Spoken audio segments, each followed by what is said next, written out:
Third, that funding must ensure we are ready to fight the wars of the future, not the past. I am sure the Minister will now stand up and try and blame this situation on Conservative governments, forgetting that these are new threats, not past threats. This government needs to stop wasting time and do what is necessary to keep the British people safe today. Yeah! Minister. Well, can I thank the right honourable lady for her question and for the tone in which she's asked it. We often have a lot of shouting from her front bench, but I appreciate the professionalism and calm that she asked those questions. Let me be very clear. Order. I think there's two just want to spoil it. I'm sure they won't, Minister. Mr Speaker, let me be very clear. The Defence Secretary is currently with His Majesty the King and will be in the House this afternoon making a statement on the operations over the weekend. I have to say, I recognise that she got her revenge in early by saying, I will seek to blame it on the Conservatives. Let me be very clear.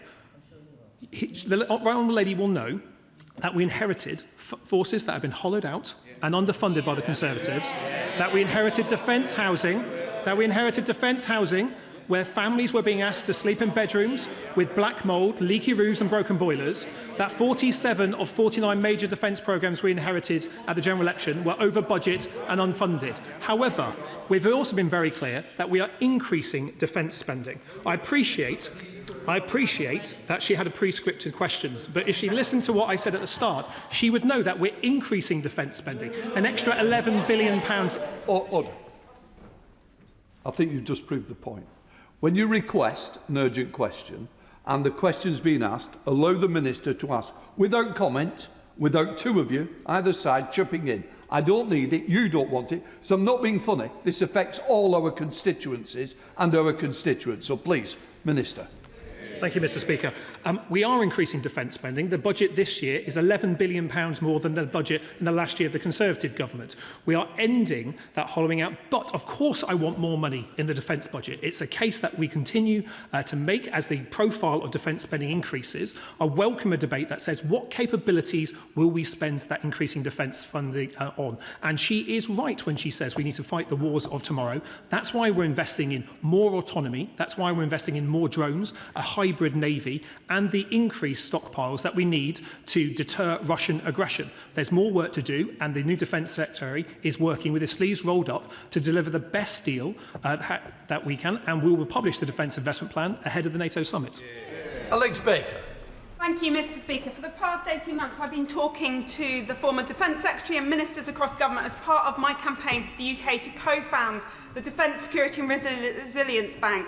As my right honourable friend noted in his resignation letter, we need to find different ways to finance our defence industry, and that should include standing with our allies and working internationally.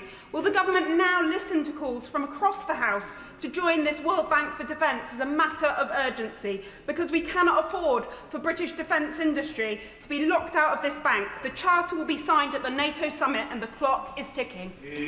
Minister. Well, can I thank my more friend for her work, not just on the lobbying for the DSRB, but I know that as an MP for a military town, she is a real champion, not just for the army, but also for local businesses in her patch. We're working to look at what are the multinational mechanisms that would best deliver for defence, and importantly also for the defence supply chain, to make sure that there is the ability to finance the growth that we expect in the defence supply chain. That work is continuing, but I'd encourage her to continue having conversations with the Treasury, who lead on that aspect. James McLeary, Liberal Democrat spokesperson. Thank you, Mr Speaker. We are now 9 months overdue a defence investment plan. I hear almost daily from defence SMEs who are facing a funding precipice. Many are warning that without certainty from government, they'll be unable to invest, hire or even, in some cases, continue to operate at all. So will the Minister tell this House what assessment has been made of the financial impact on the UK defence industry of the continued delay to the Defence Investment Plan? The government's own National Security Advisor has said that an extra £18 billion at a minimum is needed for our armed forces, and it's likely a lot more than that. So given his former colleagues' decisions to resign on a matter of principle over government's failure to fund defence properly, will the Minister himself resign if he fails to secure at least that minimum allocation? And in the spirit of constructive opposition, may I suggest a way for him to avoid that fate entirely? will he consider backing Lib Dem defence bonds, which would raise £20 billion over 2 years and give our armed forces the immediate injection of funding that they need for certainty? Minister. Well, can I thank him for his questions? He will know that we've signed 1,400 major defence contracts since the general election. That has supported thousands of SMEs. He will also know that we've stood up the Defence Office for Small Business Growth, a single doorway to increase the direct spend with SMEs by the Ministry of Defence by 50% by 2028.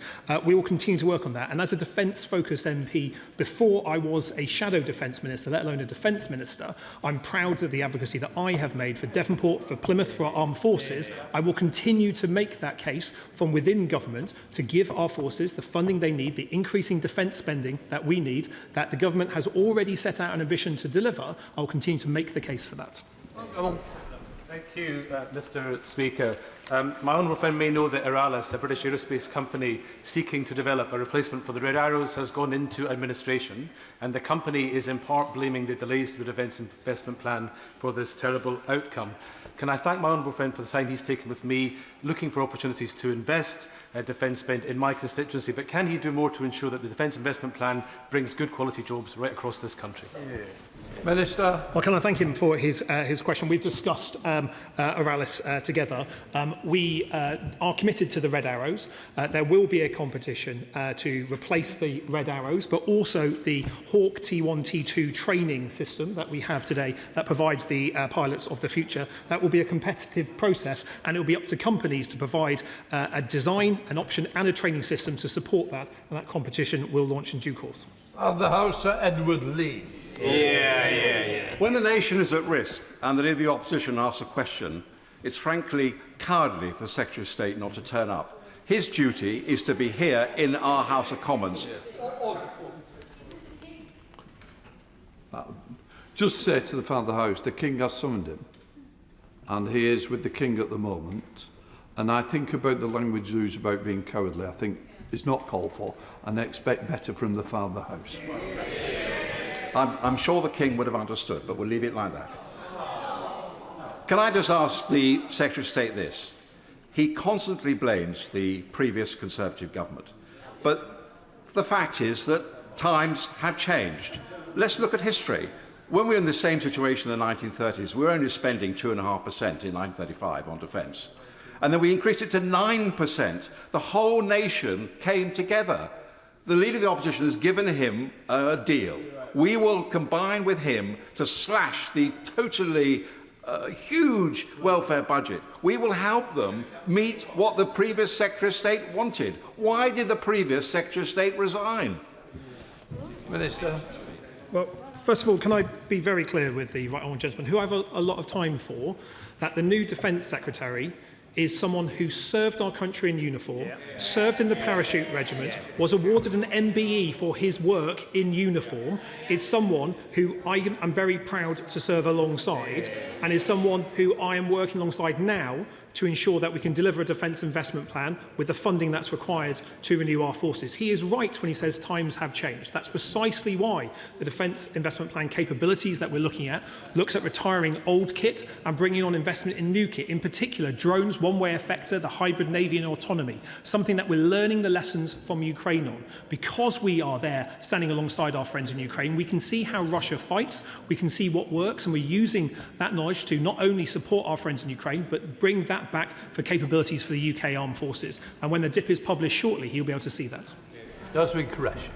Thank you, Mr. Speaker. I refer the House to my entry in the Register of Members' Financial Interest as member of the NATO Parliamentary Assembly. I must say that I find it remarkable that the Conservatives raised this today, given that under their watch, real-term defence spending fell by 22%, and their own former Defence Secretary admitted that they had left our armed forces hollowed out and underfunded. And, Mr. Speaker, we should also reject the framing of this debate. Pitting welfare against security is divisive and corrosive, and we should call out for what it is. This government is already spending £62.2 billion on defence this year, rising to £73.5 billion by 28-29. Can the Secretary of State confirm that when the Defence Investment Plan is published, it will maximise spending with British industries so that every pound spent also strengthens our industrial base. I think the Minister's got it. Minister. Thank you, Mr. Speaker. Can I say to my honourable friend that I remember sitting where the Leader of the Opposition is now when the then Defence Secretary Ben Wallace described the hollowing out and underfunding of the Conservative government. But let me also be very clear and answer my honourable friend's question directly. I want more of a rising defence budget spent with British companies. An increasing defence budget spent with British companies is more jobs, more opportunities for our young people. Defence spending is reindustrialisation of our communities. It is an engine for growth, and that's why we're investing in skills, that's why we're investing in our SMEs, that's why we're investing in innovation. And if we do all of that right, we'll give our fighting forces the equipment they need to deter aggression and defeat it if necessary. The case on how much we spend, how quickly we spend it, is one that I welcome. I will continue making the case for more defence spending for defence, as I know the Prime Minister and the Chancellor are aware of and are increasing defence spending. Chair of the PAC, Sir Geoffrey Clifton-Brown. Thank you, Mr. Speaker. The House will be aware that we spend £333 billion a year on the Department for Work and Pensions. We spend less than a fifth of that on defence, £62 billion. The Prime Minister, in his speech this morning, talked about government being a choice. Is this the right choice? Minister. I have a lot of time for the right honourable gentleman, and he will know that much of the budget that he described from DWP pays pensions, pays benefits to those people who can't work, and where people can work, we're giving them the support to get back into the economy, to get back into work, and that's an important part of a Labour government's mission to help everyone work if they can. Now, his case that he makes for increasing defence spending, I think, is one that is part of this debate. I'm equally interested in not just what is the total figure, but on what capabilities are we spending it on. And so it's not just about a calendar day when a document gets published. Let's also make sure that in this debate we can say what capabilities, what drones, what ability in our hybrid navy, what do we need to invest in to create the deterrence that we need and to increase our warfighting readiness. That is a good debate to have. Jane Kirkham. Thank you, Mr. Speaker. This government is not year zero. The 2.5% target hasn't been hit since 2010, the end of the last Labour government, and there's been an extra £11 billion since the end of the last government. I met my ex-husband in the Fleet Air Arm in 2003, just in time to witness some of the hollowing out of the armed forces, with the loss of capability and good people. I want to thank my honourable friend for providing the continuity needed for these detailed negotiations. Can he confirm there will be a fully funded plan on defence for the first time in a generation by the NATO summit? Minister. Well, can I thank my honourable friend for her work. Not only is she a good voice in support of the armed forces in her constituency, she's one of the loudest voices in support of the Royal Fleet Auxiliary, a really key part of our military apparatus and something that we are continuing to invest in. She's right that we will publish a fully funded defence investment plan ahead of the NATO summit in only a few weeks' time. It is the first time in 20 years that we've had a line-by-line review of defence spending. It does look at the capabilities we need, the investment not just in kit and equipment, but also in our people and our estates. Monica Harvey. Thank you, Mr. Speaker. Yesterday, at the glorious Princess Alice Summer Fete in my constituency, I met Glenn, Royal Navy vet, whose last deployment was aboard HMS Broadsword. He said to me, "What are they doing to the Royal Navy? I want you to represent me and tell them that they need to sort it out." So I am, Mr. Speaker, telling them to sort it out. What is our government bucking, taking the responsible decisions to fund the Defence Investment Plan properly, and why are they disregarding the Liberal Democrat proposals to fund it through defence bonds, rising up to £20 billion over 2 years, so that Glenn and other vets are proud of the services rather than despairing that they used to serve so well? Well, HMS Broadsword was quite a ship. I remember going on her when I was growing up in Plymouth many, many moons ago. And that is a good example for what we are doing. We're having to retire old capabilities. The frigate force in particular, the Type 23s, were run on far too long. They should have been replaced long before the orders were placed by the last government. That is creating difficulties in the frigates we have. But let me tell Glenn and the House what we're doing about it. We're investing in a new hybrid navy with more autonomous uncrewed capabilities. We're installing Dragonfire, our directed energy weapons system on Type 45 destroyers. We're addressing the retention and recruitment crisis that saw so many of our Navy personnel hollowed out, especially addressing those shortage subjects like marine engineers, for instance, and making sure that we're giving our Royal Marines the latest kit and equipment, the new Kraken K3 Scouts for 4-7 Commando being a good example of how we're equipping our Royal Marines with the equipment they need. Thank you, Mr. Speaker. And as the Minister will know from his many welcome visits to the Filton and Bradley Stoke constituency, my community is proudly home to MOD Abbey Wood, the Centre of Defence Equipment and Support, and many brilliant defence companies of a wide range of sizes. Could the Minister please set out how he expects the Defence Investment Plan to support important businesses like these? Minister. Well, can I thank my honourable friend for her question?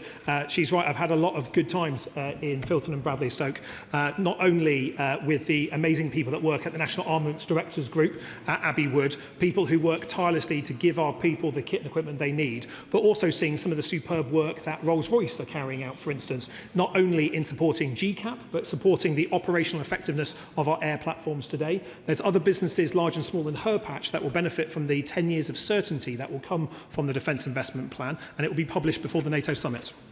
Gavin Williamson.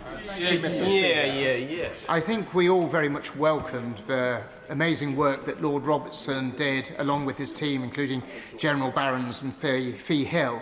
Those 62 recommendations that were put there, how many of those recommendations have the government still committed to?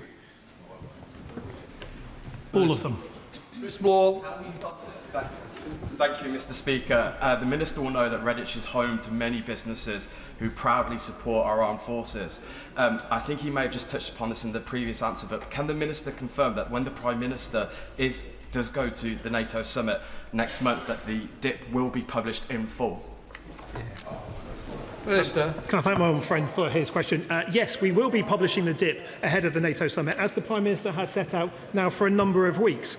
That DIP will not only set out the kit and capabilities, importantly, unlike the defence equipment plans that we inherited from the party opposite that were unfunded with an £18 billion black hole in their equipment plan, for instance, the DIP will also look at the estates, the housing situation and our people.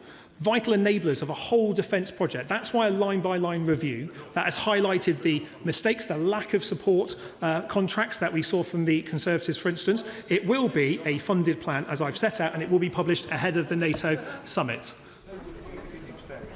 Danny Kruger. Thank you very much, Mr. Speaker. The defence funding is obviously very late, and clearly it's going to be inadequate as well. But an even greater scandal is surely the fact that the spending itself is so poorly conducted. Our procurement system is slow, wasteful and outdated. He praised them earlier, but does he not accept that the bureaucrats who gave us the Ajax programme cannot command the confidence of the armed forces? Does he acknowledge that the part of the MOD that he oversees, procurement, is slow, wasteful, it procures outdated equipment, it is the most dysfunctional part of the British state? I mean, that sounds like a very good description from when he was a Conservative of his government's record on procurement. But let me say this very simply to Reform. Where is your defence spokesperson? Where are they? Reform MPs are often missing from defence events. Where are they? Let's make sure that we have the investment, because I want to see armed forces that stand up to Russia, not Reform politicians that accept bribes from Russia. Thank you, Mr. Speaker, and I thank the Minister for coming to reply to this UQ. One area which has been truly shocking for many years is the condition that our armed services are forced to live in. Disgraceful, appalling conditions. The Minister is aware that the Defence Housing Strategy launched last year, and I thank him for giving me a briefing on that. Part of that is funding from the Strategic Defence Review. Can the Minister outline that that funding is still secured? Obviously, we are seeing concerns with the overall defence investment plan. Well, can I thank my honourable friend for her question? It was a scandal that so many of our armed forces personnel were being asked and required to live in accommodation with black mould, broken boilers and leaky roofs. It directly affected the fall in morale that we saw in every single service for nearly the duration of the Conservative government. It led to the retention and recruitment crisis, and it is the reason why in opposition we said we'd make improving defence housing a priority, in government why we've announced a £9 billion programme to improve defence homes, and we've set out already that not only did we have a target of delivering improvements to the 1,000 worst defence homes by Christmas, a target we achieved and delivered ahead of time, but we've now also completed the next 200 most appalling homes, and we're getting after it. So by the next decade, 9 in 10 defence homes will either have been rebuilt or refurbished, giving our people the homes that they should have had for many, many years, but they're only getting because of a Labour government funding it. Sir Bernard Jenk. Thank you, Mr. Speaker. Does the Minister realise how utterly discredited the government now looks? And is it not because we all understand that there is probably a majority in this House for the government to take the necessary measures to find the extra money necessary for defence? But it's the failure of the Prime Minister to manage his own party which is at the root of this problem. Will changing the leader make any difference? Minister. I'm here to talk about defence policy rather than Labour Party leadership, I'm afraid. But let me be very clear. The Prime Minister has set out his desire to spend more on defence and spend it faster. I welcome that. I want to see more defence spending. That's why we have a profile that already increases spending, that gets to 2.5% on defence in April 2027, something never achieved in 14 years of Conservative government. So I welcome the debate about how we can go faster on defence spending. I think it's important. I also want to see a debate about what capabilities we're spending on, how much more of that money is directed at UK businesses. That's what I hope will happen in the next couple of weeks. Jacob Collier.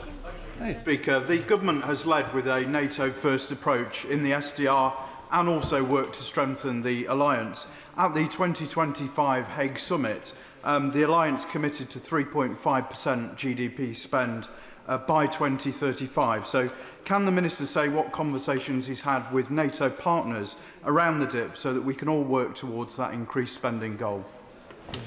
Okay, I thank my friend. Working with NATO partners is a key plank of how we increase the deterrence and security of the United Kingdom. In the past few days, I've had conversations with our friends in Norway around how we can build a combined frigate force. I've had conversations with our French, German, Polish and Italian allies about how we can bring forward more defence investment, working together on a number of capabilities. We'll continue to do that, but as my own friend has set out, we are committed to 3.5% of defence as part of 5% being spent on national security by 2035, 3% in the next Parliament, and I will continue to make the case for increased defence spending and more capabilities for our armed forces. Cameron Thomas. Thank you, Mr. Speaker. I wanted to put on record my respect for the members for Royal Marsh and Conisbrough and for Birmingham Selly-Oak. Both served in the roles they relinquished last week with the sincerity and integrity those roles demanded. Each should be commended for having put the needs of our country before their own this past week, citing the government's underwhelming commitment to defence investment. Of course, the rest of us will just have to take their word for it. I also have great respect for the Secretary of State for Defence incumbent. I know he's with the King this week and unable to explain what it is about the government's approach that inspires him but not his predecessor. In his absence, I wonder if the Minister could explain to us when we will see the defence investment plan that he has now been left to front. I thank him for his question. It's the same answers I've been given for quite some time. The Defence Investment Plan will be published ahead of the NATO summit in only a few weeks' time. But can I join him in his words of thanks to the previous Defence Secretary and also the previous Minister for the Armed Forces, having two people with a passion for defence serving alongside has been a real privilege for me. I share that passion and commitment for the new Defence Secretary. We've got a job to get this right. We know it's important, we know it matters, and that's why we're continuing to increase defence spending. A debate that says how quickly we're increasing that defence spending and what more can we do is a debate that I welcome. But let's also make sure we're talking about what we're spending it on and make sure within that debate it's not just kit and equipment, it's our people as well that get a mention. So we are talking this afternoon of spending, but modern warfare, like warfare since time immemorial, depends on the bravery of our fighting men and our fighting women. But we also need nimble and effective industrial base, for we used to have arrows, then there were bullets and shells, now drones and tech. So how can we be best prepared for the next war and support the SMEs in places such as Suffolk? Well, can I thank him for his question? He is an assiduous raiser of the people in terms of tech. But I visited Suffolk, and it is an area where I've seen SMEs do really well. Indeed, I've been to a drone manufacturing company from Ukraine set up in that part of the world. We need to learn the lessons from Ukraine, and that means more autonomy, more drones, more joined up way of thinking, a change in the way we fight, if only because the way that Russia has fought in Ukraine shows that some of the doctrine that we've traditionally worked on, that we inherited from the Conservatives, about what's the difference between the close and the deep, how does artillery and drones work together, how can you hold ground and take it, have changed fundamentally. That's why we're setting out in the Defence Investment Plan the implementation of the SDR that starts that process that gets us to a more lethal force. Julian. I know the Minister accepts that I've criticised successive governments for not spending anything like the 4.5% that Margaret Thatcher used to spend on defence at the height of the Cold War throughout the 1980s.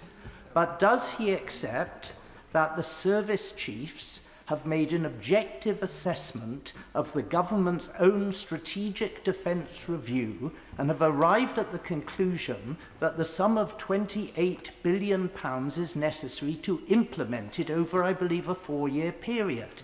If he accepts that, how can he possibly go along with an offer from the Treasury of less than half the total needed?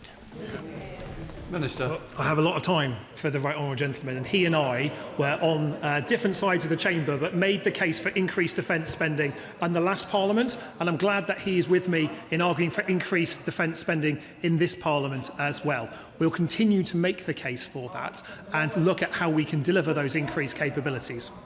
Brenda St George. Thank you, Mr. Speaker. At the beginning of the month, I attended the NATO Parliamentary Assembly Spring Assembly in Lithuania with representatives of other NATO and other allies, including Ukraine. The Labour Party, Mr. Speaker, you'll be aware the Labour Party has a strong tradition going back to Ernest Bevin in maintaining a strong and effective defence for our nation, both within NATO and independently. So after 14 failed Tory years, and considering other NATO countries are already well ahead of us in relation to the proportion of their GDP they're spending on defence, what will the Minister be doing to ensure our armed forces receive the transformation they require to face modern-day threats, with an industrial sector to support, so that we do not betray Labour's strong defence tradition? Minister. Can I thank him and the work that he does with the NATO Parliamentary Assembly? It's important that we not just have a Labour government that has a NATO-first approach, but we have parliamentarians from all parties that make the case for UK leadership. We are working with a number of our NATO allies currently, both in terms of the coalition of the willing activity with Ukraine, but also the UK-led mission, the Strait of Hormuz, that will help reopen and demine it in the future, to work with our NATO friends to make sure we're increasing deterrence and, where possible, moving from interoperability to interchangeability to make sure the kit and equipment that we have is shared. Now, that increases warfighting ability, it increases lethality, it smooths supply chains, and it poses a greater deterrent option against Russia, which is what we're going to continue doing. We will work with our NATO friends not only on joint procurement projects, but also how we can operate, train and deploy more together. Brendan O'Hara. Thank you, Mr. Speaker. Just when the High North and the Arctic is emerging as one of the world's most important strategic hotspots, we witnessed a major UK government department disintegrate before our eyes when the Secretary of State, because of the parsimony of the Treasury, resigned, taking with him the Armed Forces Minister and a junior minister. How does he think that the Prime Minister will convince our NATO allies that he is capable of defending that strategically important Greenland-Iceland-UK gap when he cannot even convince his own colleagues that he can? Minister. Well, can I thank him for his question? It's not normal that the SNP have a very strong pro-defence line, but it is, I guess perhaps welcome, and if this is a change of heart from the Scottish nationalists, I would broadly welcome that.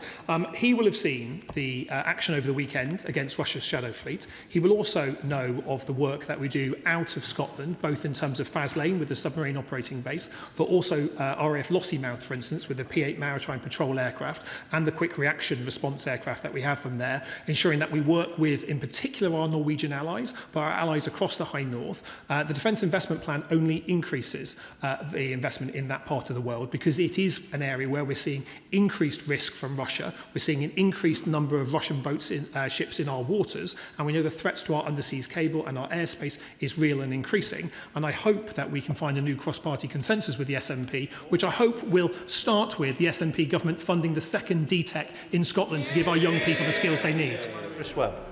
Thank you, Mr. Speaker. I'm proud that Blackpool and Fowl College in my constituency has been selected as one of the 5 Defence Technical Excellent Colleges which my honourable friend have seen, and is part of a major national investment in skills. But given the significant opportunities this brings to Blackpool and its potential, can the Minister confirm that if this Defence Investment Plan will supply and support young people with the careers it needs in the defence industry? It was a real privilege to be in Blackpool for the announcement of the 5 English DTECs. It is an opportunity, I think, for the very first time for Defence to invest in skills of our young people. And he will have seen not only a Labour government investing in further education with the 5 DTECs in England, 1 in Wales, hopefully 2 in Scotland, but he will also have seen the last week our announcement of a funding for more further education colleges and universities to provide defence and defence adjacent skills, because to deliver on the increased defence spending we are making, we're going to need to see more investment in skills, especially between 16 and 19-year-olds, graduates, and an area that's talked about less, which is retraining mid-careers, which I know Blackpool has a real focus on, especially working with BAE Systems on the Typhoons out of Salisbury and Wharton. Harriet Baldwin. Thank you very much, Mr. Speaker. On the 1st of July, the Trade Minister is slapping a 50% tariff on steel from many of our allies, much of which goes into the aerospace and defence supply chain that will affect the cost of his defence investment plan. So can he urgently review those tariffs and their impact on our defence spending? Because I'm sure the Minister will agree that he wants to get the most bang for his money in terms of funding defence. Minister. Can I thank her for her question? She's right in arguing that we need more investment in our steel industry. It's why the Defence Industrial Strategy identified steel as one of the sectors we need to invest more in. It's also why, under this government, we're seeing more investment in, say, Sheffield's Forge Masters, which has a specialist steel-making capability that we use in certain parts of defence. I'm very happy if she wants to write to me about the particular issue that she raises. Mr. Speaker, there's been a lot of talk about additional money needed for defence for a very long time. Can I just ask the Minister, what would he do with more money that he can't do now? Minister. I thank my friend for his question. Look, I want to see more defence spending, but the way that we've drafted the Defence Investment Plan is as a scalable proposition. So with more defence spending, we would see more drones, more investment in our stockpile. We'll see a faster recovery of personnel numbers. We'll see more investment in autonomy and the hybrid navy. And we'll see more investment in housing and the regeneration of our estates, in particular, the regeneration of our ports and our naval refit facilities. That would make such a big difference towards availability. The DIP is deliberately designed to be a scalable plan to reflect the spending that we receive. So Desmond Sway. Mr. Speaker, the Minister told us that the former Secretary of State had asked him to stay. Had he not been so asked, would he have resigned too? Yes. How much persuasion did it take? Yes.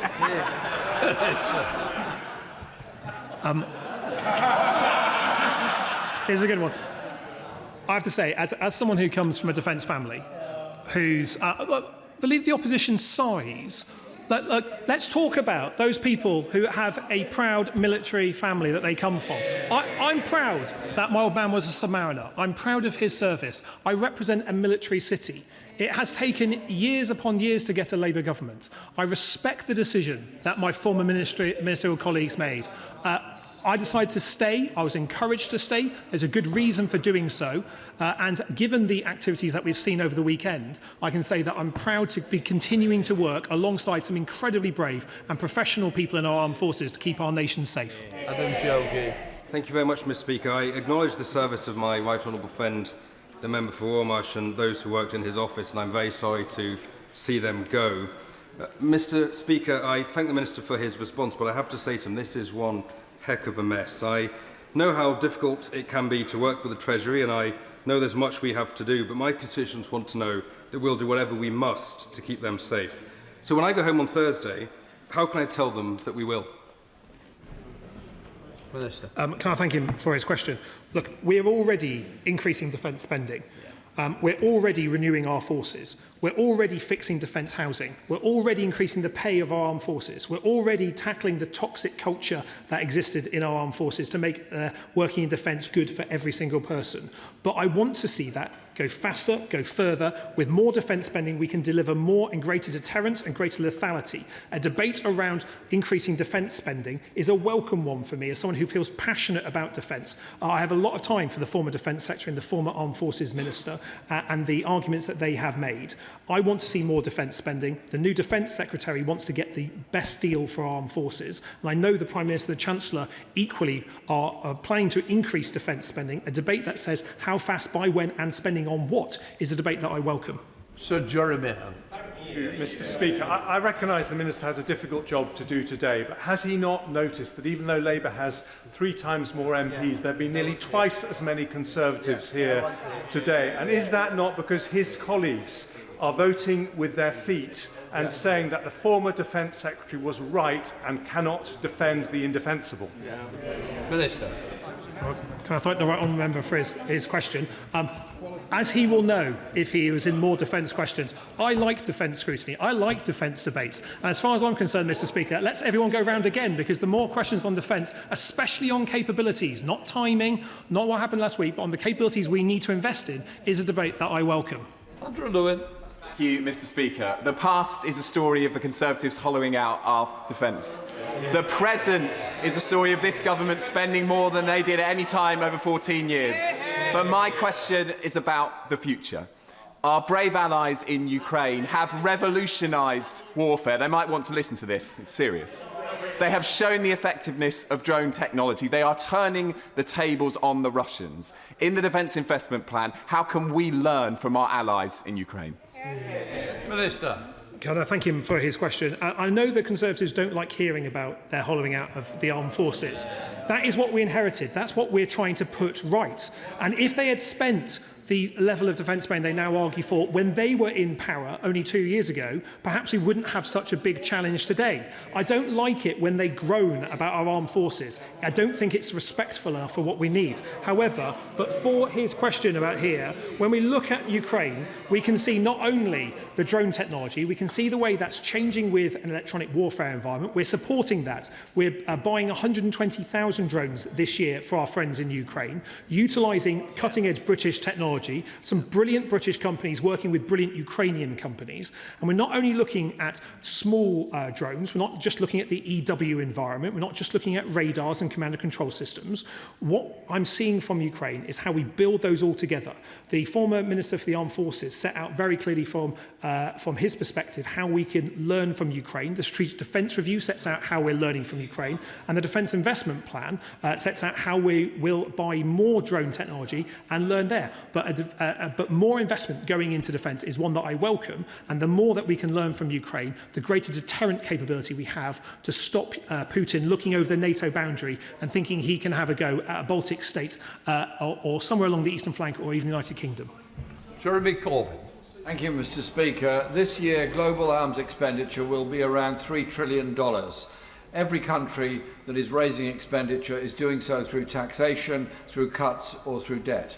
In drawing up this defence spending strategy, what consideration did his department or the Foreign Commonwealth and Development Office give to a strategy for multilateral negotiations, for the détente, for peace in the future, as a way of everybody benefiting from a peace dividend of less being spent on arms rather than more? Of all the people that I wasn't expecting to be arguing for more defence spending, I wasn't certain the right honourable gentleman would be doing so. But let me say very clearly to him, NATO is the guarantor of much of our security. We are proud to have a NATO-first policy in this government, working with our NATO allies across the Euro-Atlantic area to deter Russian aggression. We can see what happens when deterrence fails. We can look at our friends in Ukraine to see Russian aggression.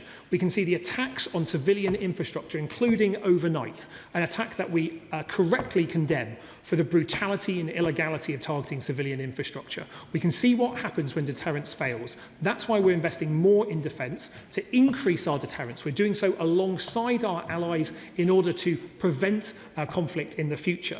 This is a really important task. It's the first duty of the government. I want to see more defence spending because I don't want to see the United Kingdom in a war like our friends in Ukraine are fighting now. That's why we must continue to support our friends in Ukraine for as long as it takes and invest in the new kit and capabilities that our forces need to deter aggression. And that's what this Labour government will do. Thank you, Mr. Speaker. I was asked at a Falklands War Veterans Conference in Poole last week to reassure our serving personnel that the funding is there for the deterrence we need to keep this nation safe. Now, this Labour government has already given our forces a pay rise, invested in defence housing, increased defence spending, and increased retention and recruitment in the army. Now, by contrast, because there's been a lot of groaning on the other side of the House, I want to give a specific. Between 2010 and 2024, the size of our army shrank by 30%. Under the last Conservative government. So can the Minister confirm there will be a fully funded plan to deliver this government's vision for defence? And can he give my constituents that reassurance that we will always keep this nation safe? Can I thank my more friend for her question? And can I also say thank you to all those people who served in the Falklands, both in the 1982 conflict, because yesterday was, I think, the 42nd anniversary of the Liberation Day, something that is celebrated not just across the United Kingdom, but also in the Falkland Islands. It's important that we remember the sacrifice of those people who went to the South Atlantic and never came back. And that's precisely, for me, one of the reasons why I want to see more defence investment, why I want to see us have the deterrent capability. Because coming from a military family, with members of my family that have served in across the forces, I know that when they go away, there's always a question mark about whether they will come home. And it is precisely because of that that drives me and my passion to say we need more defence spending, we need to spend it on kit and equipment that keeps our people safe, that provides deterrence and war-fighting capability. And that is exactly what this Labour government is doing, investing in our people, investing in our forces. Of course I want to see more defence spending. That's an argument that we're making and will continue to do so with the Defence Investment Plan published before the NATO summit. Thank you, Mr. Speaker. In response to the question from my right honourable friend, the former Defence Secretary, I welcome the Minister's response and his reaffirmation of the Government's commitment to all the recommendations in the Strategic Defence Review. Given that, at the current time, how many of those 62 recommendations have the funding they need fully agreed and committed by the Treasury? Thank you. So we support all 62 recommendations of the SDR. They're all in progress currently. The Defence Investment Plan sets out how we will deliver our equipment, our personnel and our estates for the next 10 years. That will deliver that. I want to see more defence investment. The argument that was made by my former colleagues is one that is powerful. I do want to see more defence spending, and that is an argument that, if we're having that debate across the House, is one that I welcome. Thank you, Mr. Speaker, and I thank the Minister for his answers. Can I also take this opportunity to welcome my honourable and gallant friend from Leighton and Wanstead to his rightful place on the front bench. His experience in the armed forces will be really useful for this government moving forward, and he also knows my constituency of Harlow very well, which is particularly useful. I'm sure you will all agree. As my honourable friend at the member for Bournemouth has stolen my thunder, I was going to say that actually our armed forces, the most important part of our armed forces are our people, our soldiers, our naval personnel, our sailors and also other staff. So can the Minister reassure me that he will continue to champion our armed forces and ensure they have all they need to do their jobs and keep us all safe? Mr. Speaker, I can confirm that we will be continuing to invest in our people. I think it was the late 80s was the last time that we had a defence review that didn't cut the size of the British Army.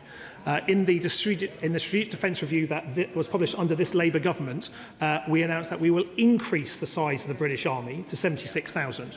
We know that the Army strength fell considerably under the Conservatives. We know that we've seen a retention and recruitment crisis under the Conservatives for our forces. It is precisely that we've got after with the biggest pay rise for armed forces, action on housing and childcare, and I welcome my new colleagues, the new Minister for Veterans and People, but can I say I'm also really proud of the new Minister for the Armed Forces, another veteran serving in a key role, and both of them will do a good job for our nation.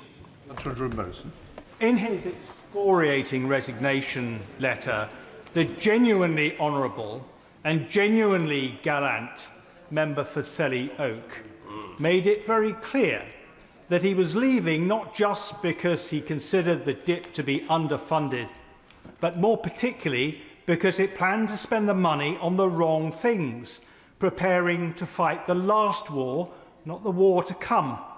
He was right, wasn't he? Yeah. Look, I have a lot of time for the former Defence Secretary and the former Armed Forces Minister. I agree with much of the argument that they have made around the importance of increasing defence spending. It's the reason why I've set out continuously from the dispatch box today that I want to see more defence spending and I want to see it directed at British companies. I want to see us prepare to deter the next conflict. And so to do that, we need to invest more in drones. That's what the Defence Investment Plan will set out. But as I've set out also to a question from a colleague on my side of the House, the Defence Investment Plan is a deliberately scalable document that can reflect an increasing defence budget. That's what we're projecting over the coming decade, delivering our commitment to 3.5% on core defence by 2035. Spending more on the new capabilities does mean, though, retiring old capabilities. It does mean doing something that the armed forces have not done for a very long time, and that means discarding some of that kit and equipment that's been around for many, many decades and investing in newer technologies. Now, that's a difficult argument for ministers to make. It's a difficult argument for those people that are attached to old equipment in particular. But when we have armour that's been in service since before the Vietnam War, where we have ships that are decades past their decommissioning date, we do need to be honest about the need to retire old equipment and buy new equipment. The hybrid Navy is just one example of what we'll be setting out in the Defence Investment Plan. Sarah Poachin. Thank you, Mr. Speaker. I have been told from a reliable source that our Prime Minister, in stark contrast to all other previous modern-day Prime Ministers, has never visited our Special Forces headquarters in Hereford. Is this a reflection of how low down his priorities list defence is? That's a cool question. I have to say, there's two things I would say to the honourable member. I know she's relatively new in this House, but the first thing I will say is we don't comment on special forces.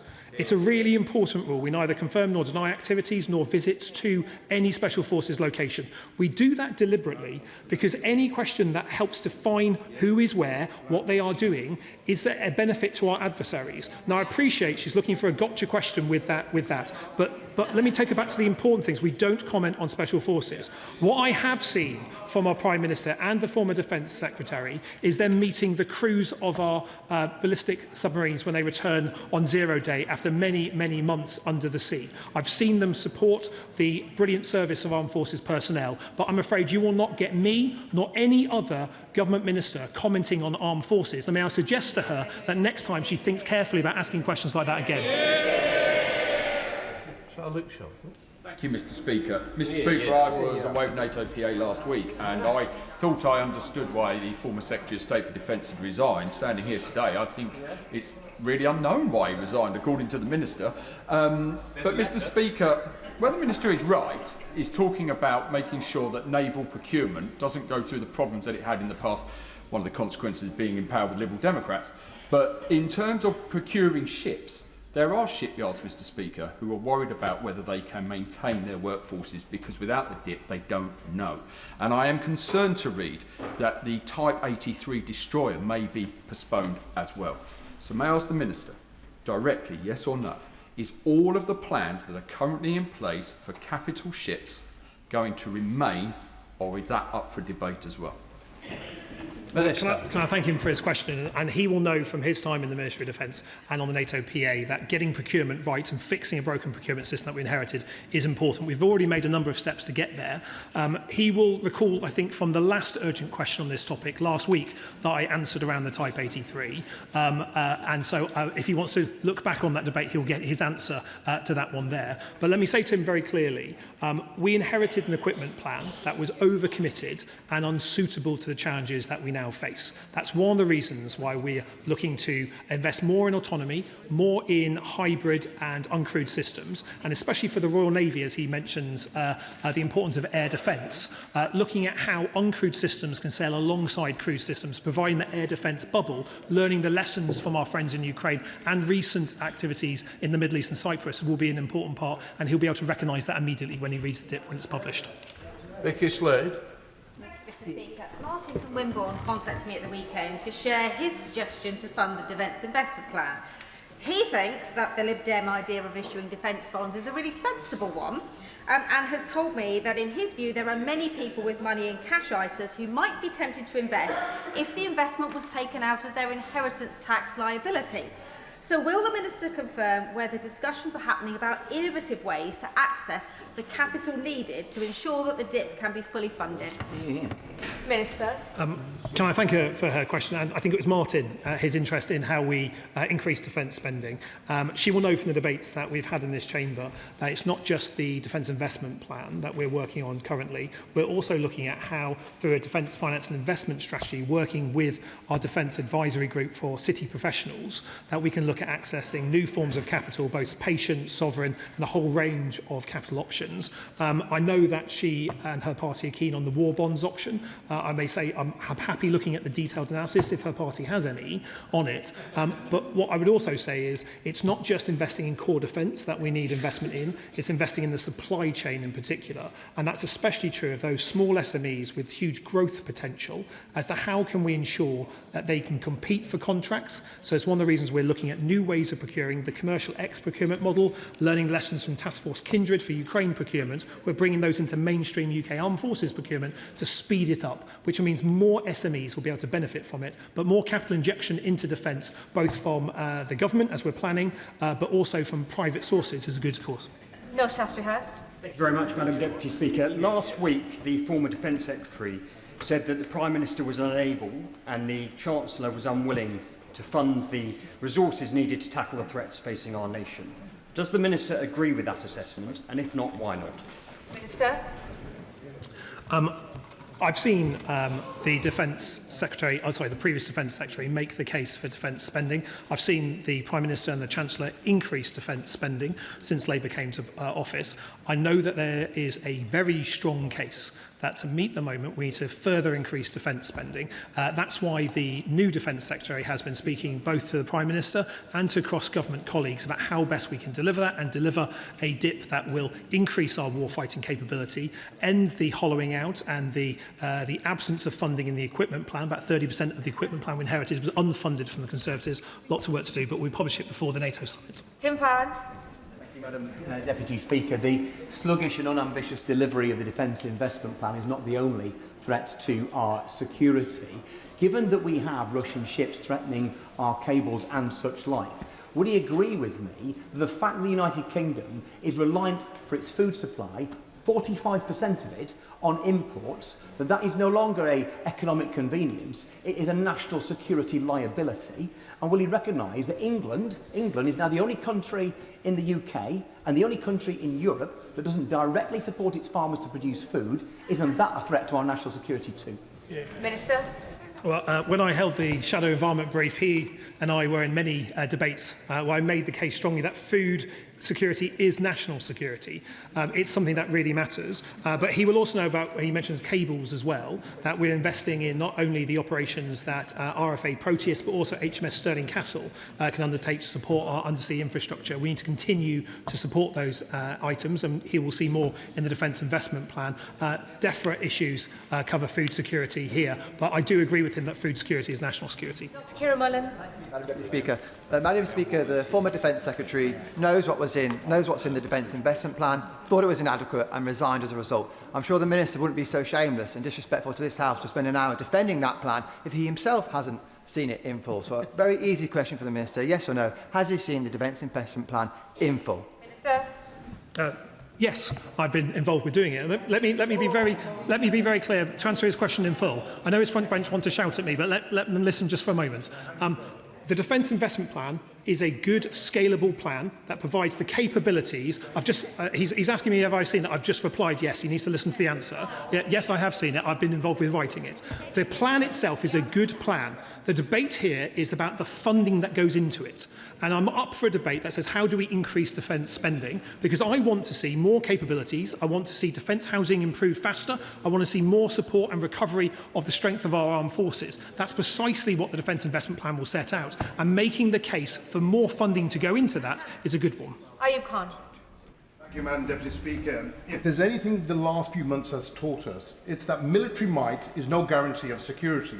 Trump deployed the full force of its military, dropping bombs and killing thousands in Iran. And it's brought nothing but mounting debt and a far worse deal than the one Obama struck without firing a single missile. In addition, Trump and Netanyahu have wiped more than $2 trillion from the global economy and brought energy price hikes thought to have pushed 100,000 Brits out of work. Now, of course, that does not mean we abrogate our responsibilities and don't support our armed forces in personnel and the deterrence that we need.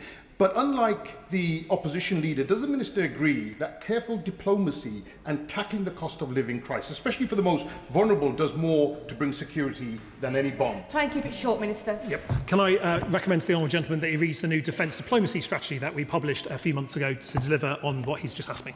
Rebecca. Thank you, Madam Deputy Speaker. Members of 42 Commando Royal Marines, led by Commanding Officer Tom Quinn, were a key part of the seizure of the Russian Shadow Fleet vessel yesterday morning. Now, it's clear that our Royal Marines will always deliver for this country. They are world class, and I've had the privilege of seeing them in action at their home in Bickley Barracks in my constituency. But their ability to succeed can only be sustained if we invest in our defence and prepare for the wars of tomorrow. The former Armed Forces Minister, a former Royal Marine himself, said in his resignation letter, "We're still purchasing capability suitable for the last war, whilst our adversaries arm for the next one." Does the Minister agree? Can I thank her? As a fellow Plymouth MP, I was exceedingly proud of the Royal Marines from 4-2 Commando in Plymouth for participating in the action. If you were to look at 4-7 Commando, another Royal Marines unit based in Plymouth, she will be able to see some of the new capabilities that we've bought to support them. The Kraken K3 Scouts, for instance, will continue giving our Royal Marines the capabilities that they have, because the Royal Marines have a bright future ahead of them and superb professionalism, as we've seen from the weekend. Robin Swan. Thank you very much, Madam Deputy Speaker. The Minister said that the Defence Investment Plan will be published following a line-by-line review. It's obvious that the previous Secretary of State resigned because he could no longer review it downwards any further because of the actions of the Treasury. He's also said it's scalable. What assurances can the Minister give that it's scalable upwards in regards to spend and not downwards, as the Treasury has already said that they're unable and unwilling to fund it further? So we're already increasing defence spending. We will continue to increase defence spending. The Defence Investment Plan is designed to be scalable to match that increased defence spending. The question is what profile that increase should have. I'm always going to be arguing for more defence spending, but we're increasing defence spending, and that's something that I want to see more of. Kevin. Thank you, Madam Deputy Speaker. And the Business Secretary on the weekend said a lot of time and effort had gone into the Defence Investment Plan, but when pushed, he hadn't read it. The Defence Secretary and his colleague have read it and they resigned. Now, he said he'd read it in full. Why did he decide not to resign when his two colleagues in the department did resign? Minister. I answered that question in my early remarks. Jim Shannon.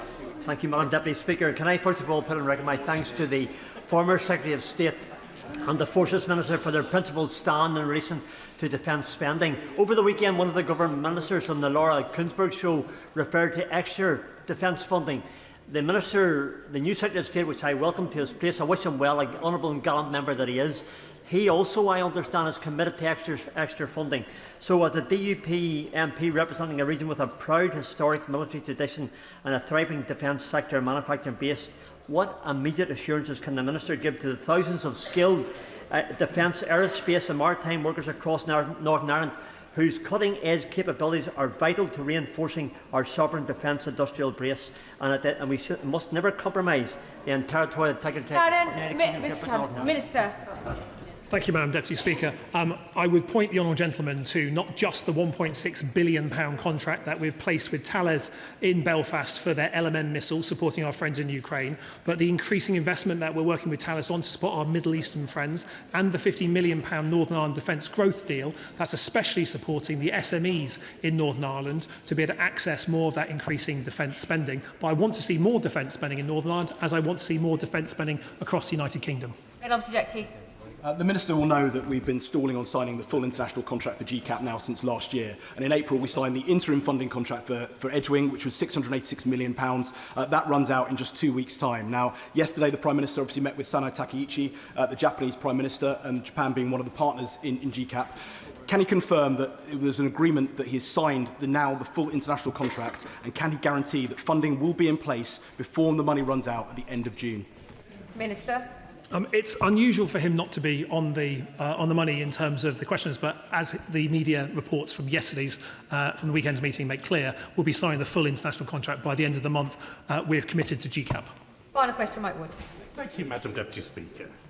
The Minister was clear that the previous Defence Secretary asked him to remain in post. So will he be equally clear and tell us exactly what in the letter sent by the previous Defence Secretary to the Prime Minister about the Defence Investment Plan last Thursday he disagrees with? Minister. There's lots that I agree with the former Defence Secretary, and there's lots that he and I have worked together for a very long time on this. I respect his decision and those of the former Armed Forces Minister. I'm staying to get this done, to deliver a Defence Investment Plan, and that's why I'm going to continue working with our brand new Defence Secretary to get a good deal for defence and to make sure that we are supporting our armed forces. That is the end of the question on the Defence Investment Plan. I'll give the front benches a moment or two to shuffle over.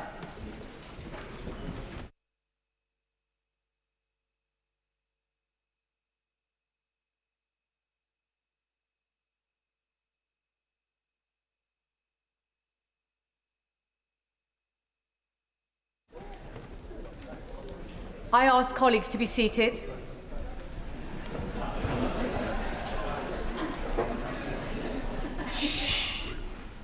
Before we come to the statements, I must place on record Mr. Speaker's disappointment that the Prime Minister has chosen Downing Street over this House to make the important announcement about banning under-16s from social media.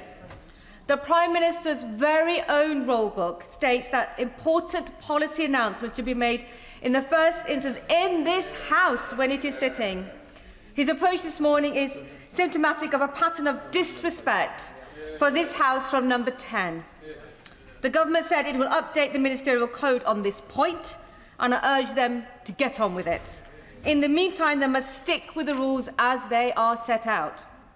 Mr. Speaker wishes to thank the Secretary of State, who is a shining example of a minister taking the code seriously on this matter and not briefing out her statement before she has come to the House. Secretary of State.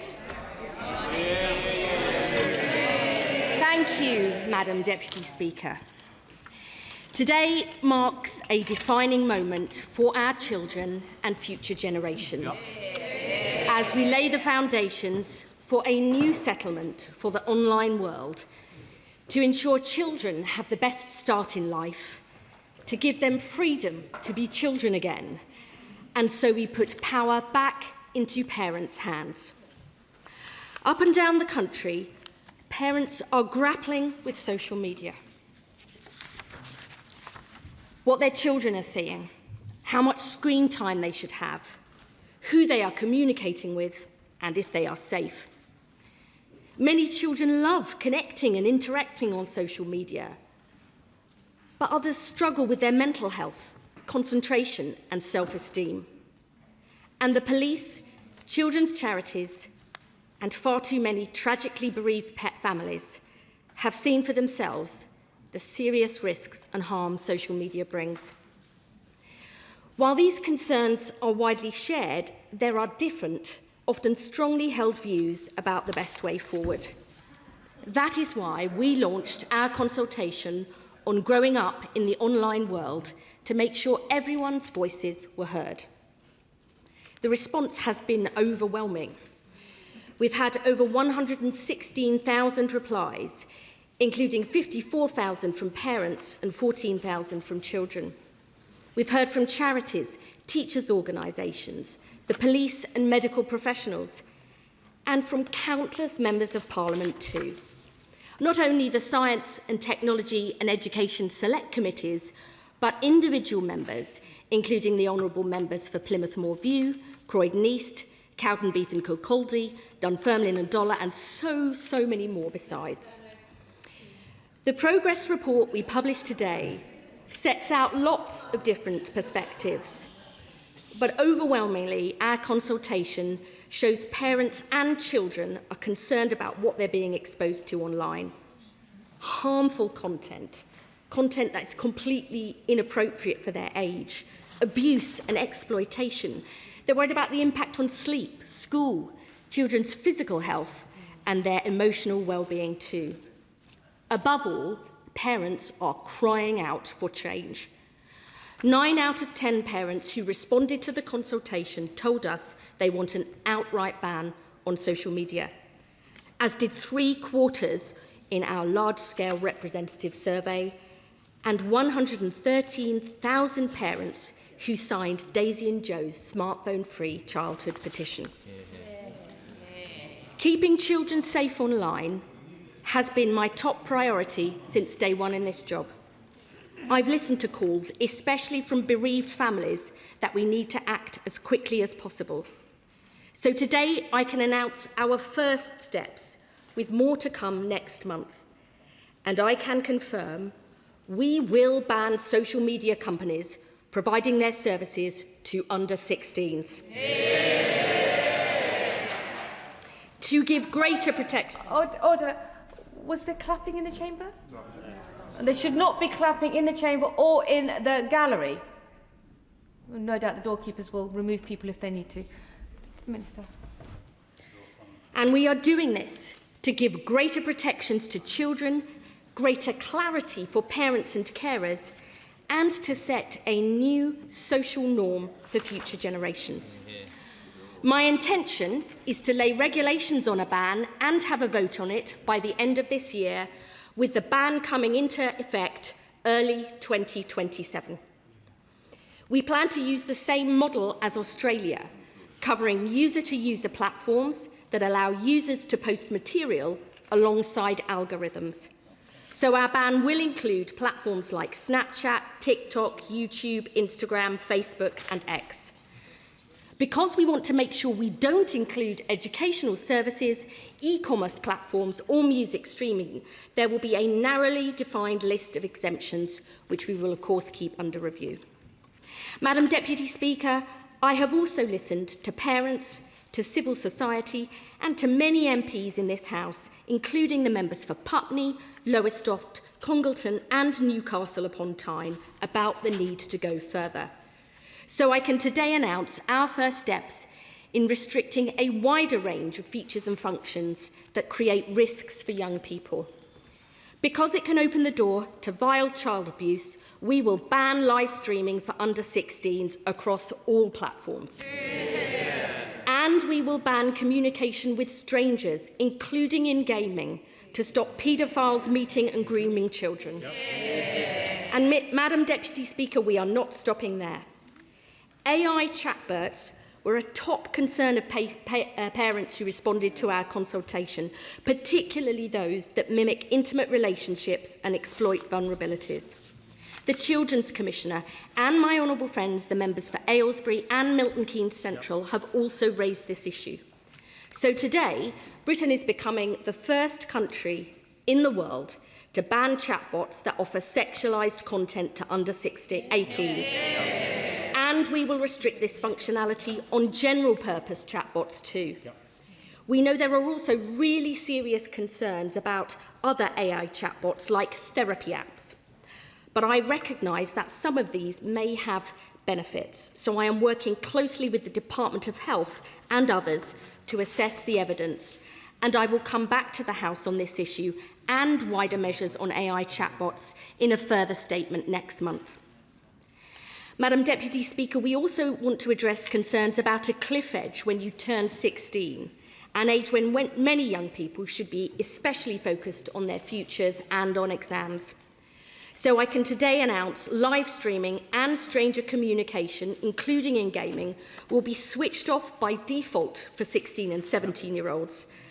I am also strongly minded to bring in default overnight curfews and breaks in infinite scrolling for 16 and 17-year-olds, and I will set out further details once our pilot schemes are finished in my statement next July, in July. Madam Deputy Speaker, I know that not everybody supports a ban, and I have listened really carefully to those concerns, and I want to take each in turn. First, we've seen in Australia that many children will try and succeed in getting around a ban. I think that is inevitable when social media has been such an integral part of their lives. So we will introduce more highly effective age assurance measures to better support compliance, and I have asked Ofcom to share proposals on this within months. However, I want to be clear to parents and to members of this House that our ban is as much about helping future generations and resetting social norms in future as it is about young people today. Second, people worry that a ban would push children onto riskier, less regulated sites, and this is something I really take extremely seriously. So I have had a long conversation with and written to Ofcom and the new chair to stress once again that enforcement of both the Online Safety Act and our new ban must be a top priority.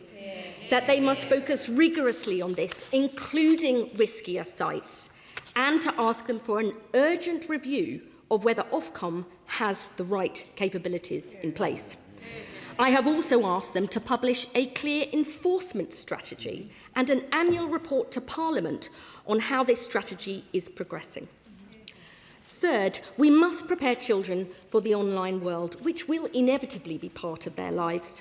Now, many schools are already doing this, but from September this year, every pupil across England will learn about social media in the classroom, including about AI and how to spot deepfakes. My department has also produced new advice for parents on how to talk to children about the online world, called You Won't Know If You Don't Ask. So schools and parents together preparing children for the future. And last but by no means least, the NSPCC and the honourable members for Kettering, Hertford and Stortford and North West Cambridgeshire have all rightly raised the importance of ensuring all young people can access information, trusted support and exciting activities, especially if they're no longer spending so much time online. And we are delivering on this too.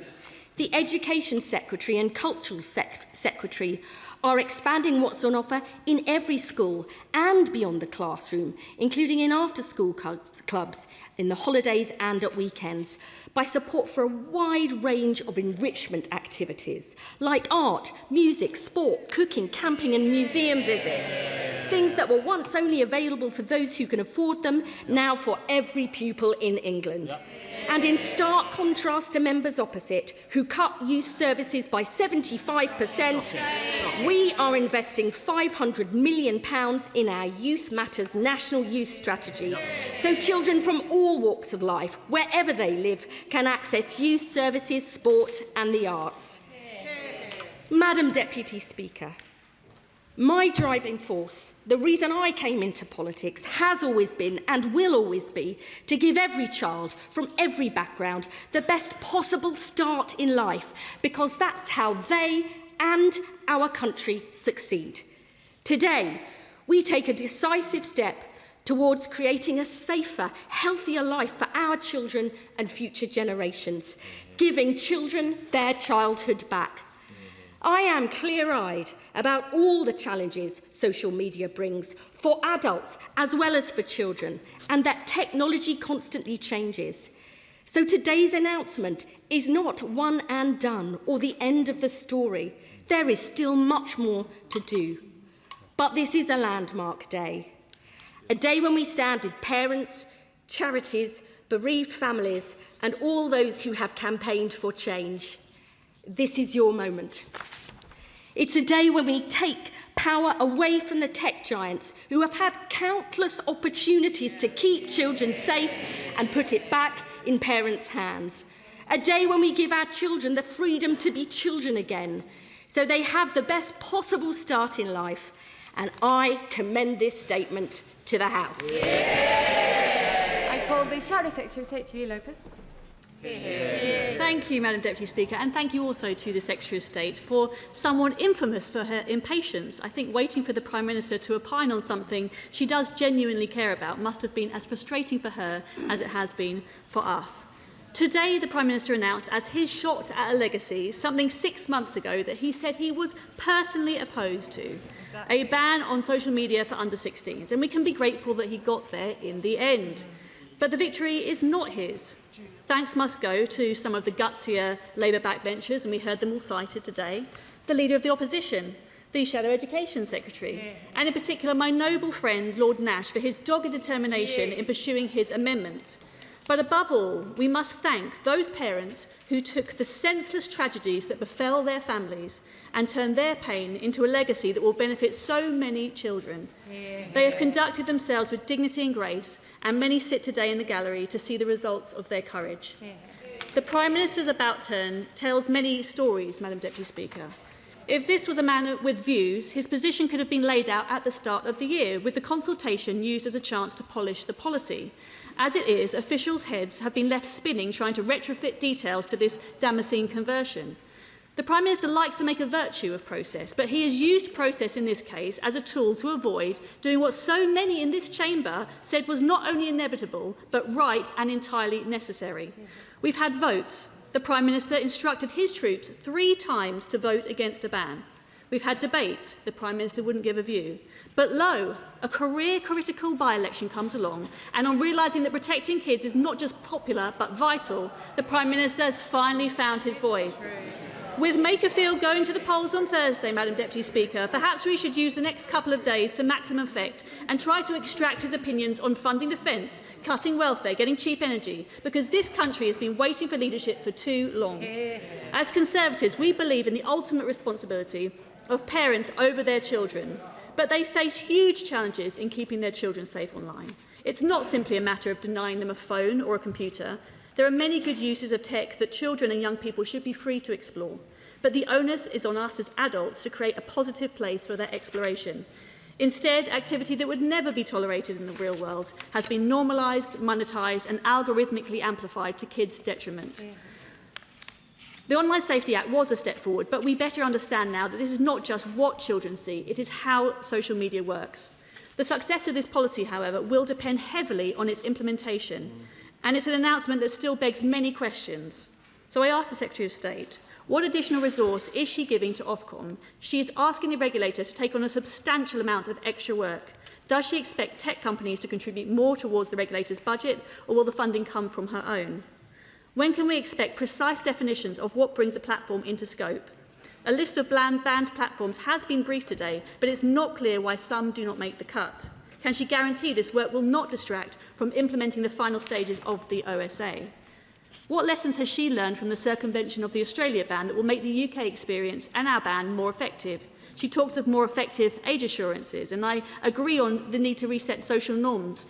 Will she be ruling out mandatory digital ID as a requirement for accessing social media? What privacy protections will be in place if children's images are taken as part of face scanning for age verification? Is she considering age verification at App Store level as a means not only of more reliable protection of children, but as a chance to reduce frictions for adults wishing to access social media? The government has said it's considering overnight curfews and breaks in infinite scrolling for under 18-year-olds. How do ministers square granting 16-year-olds the solemn duty to vote, but not the power to have a cheeky nighttime scroll on Instagram?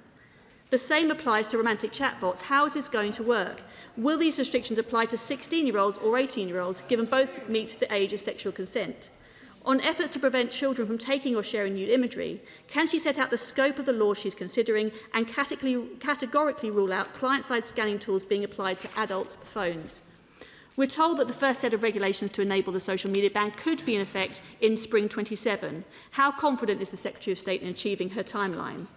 She will understand this policy is not easily implemented, she's made reference to that, and she has detractors who share the aim but not the means, fearing a ban pushes children out of supervised accounts and towards riskier services.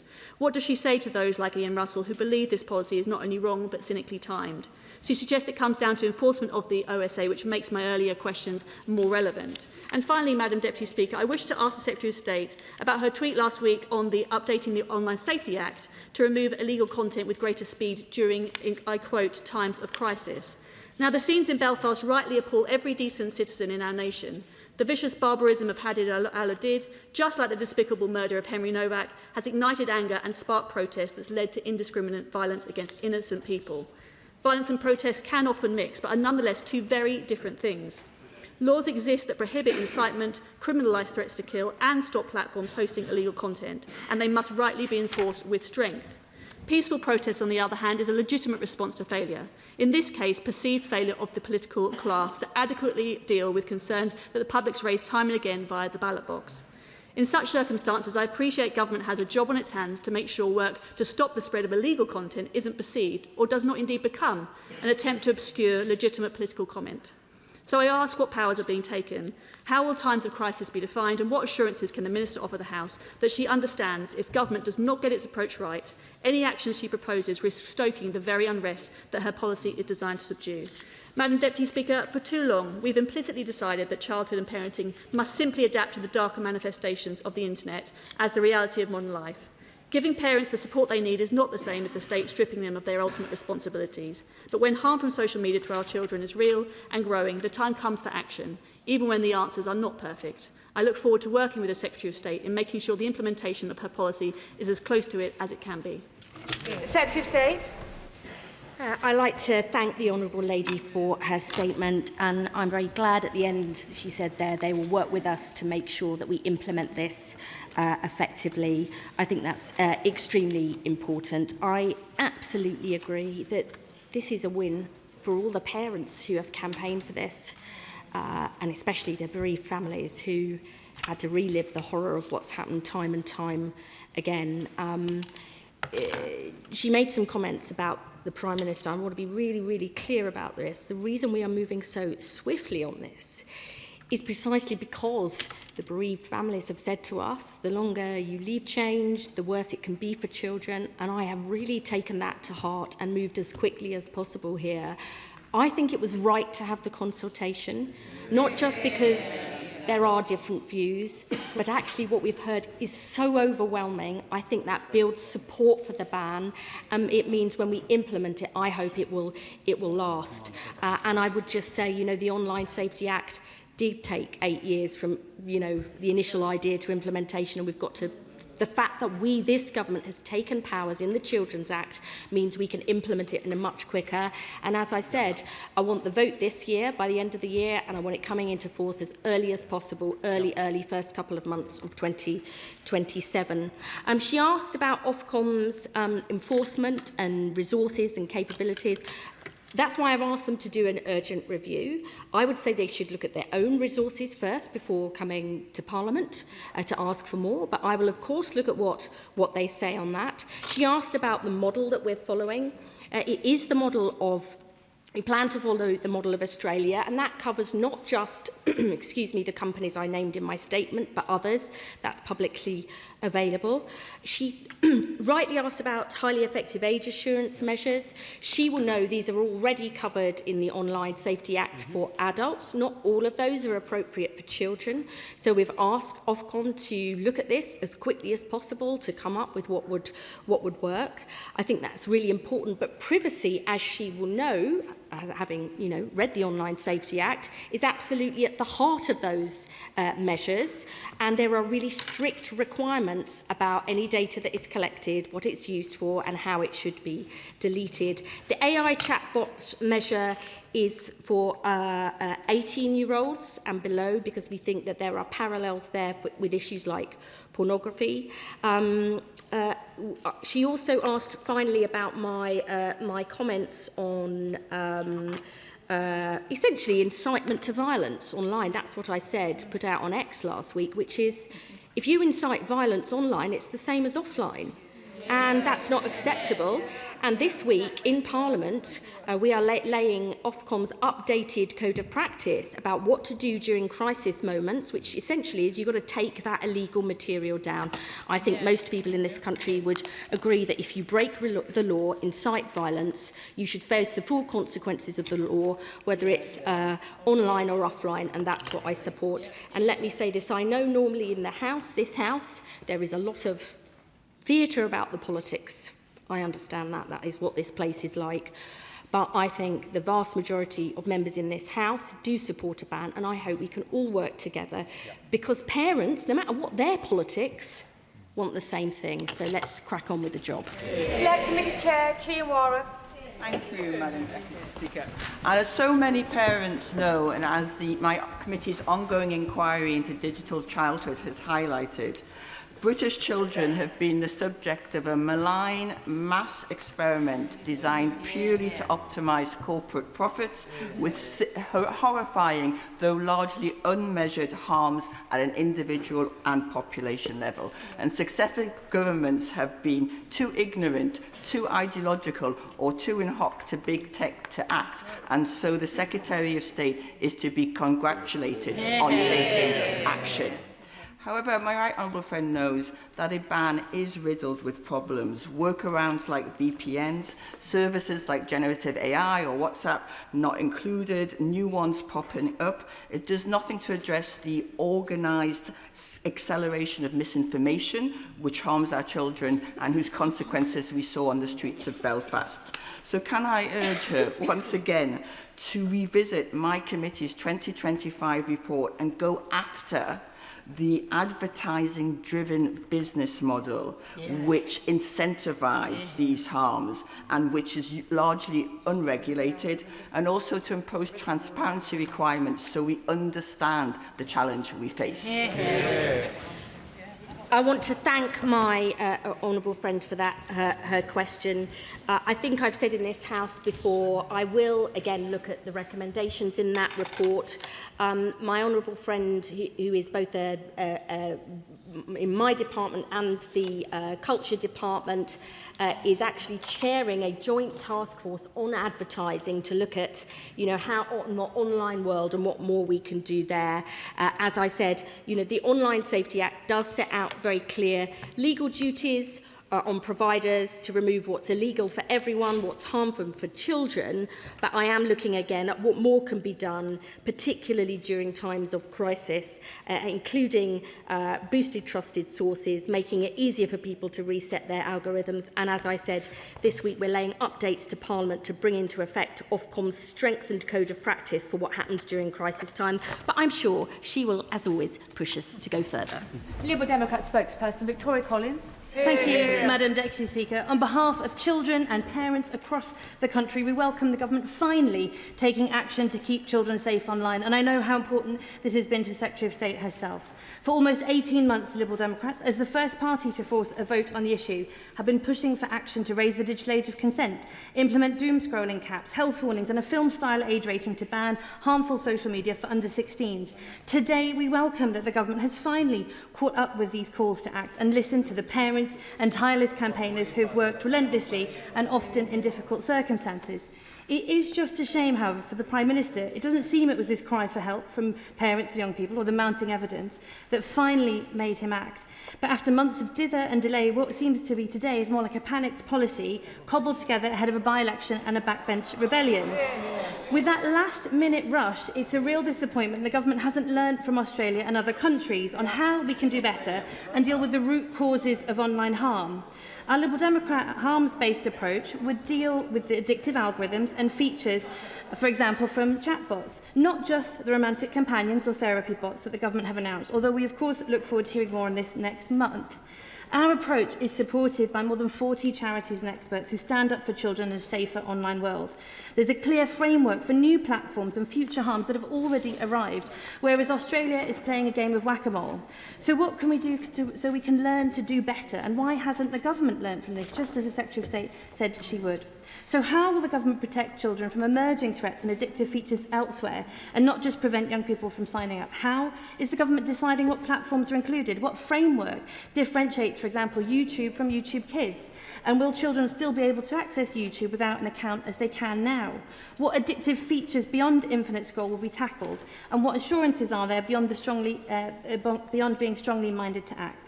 We don't mind the Prime Minister borrowing ideas on this. We just wish he borrowed all of them, and sooner. And we, of course, continue to offer our services to work together. Our approach bans harmful social media for under-16s by default and sets a new safety standard to make the internet a truly safer place, just like standards for films and toys that we've had in the offline world for decades. Children are growing up in the attention economy, where their focus is being sold. They deserve a government that treats this as a seatbelt moment, not a press release for Makerfield. Will the Secretary of State use this opportunity to truly hold tech giants to account and back a harms-based framework that puts children's safety truly at the heart of this quickly changing technological world? I've got to admit, I'm not really sure whether she's for or against the ban.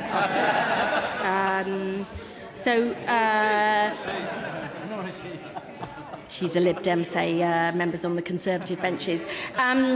So she asked what model. I did say in my statement that it is the Australian model. We've learnt the lessons, which is why we are having a focus on more highly effective age assurance measures.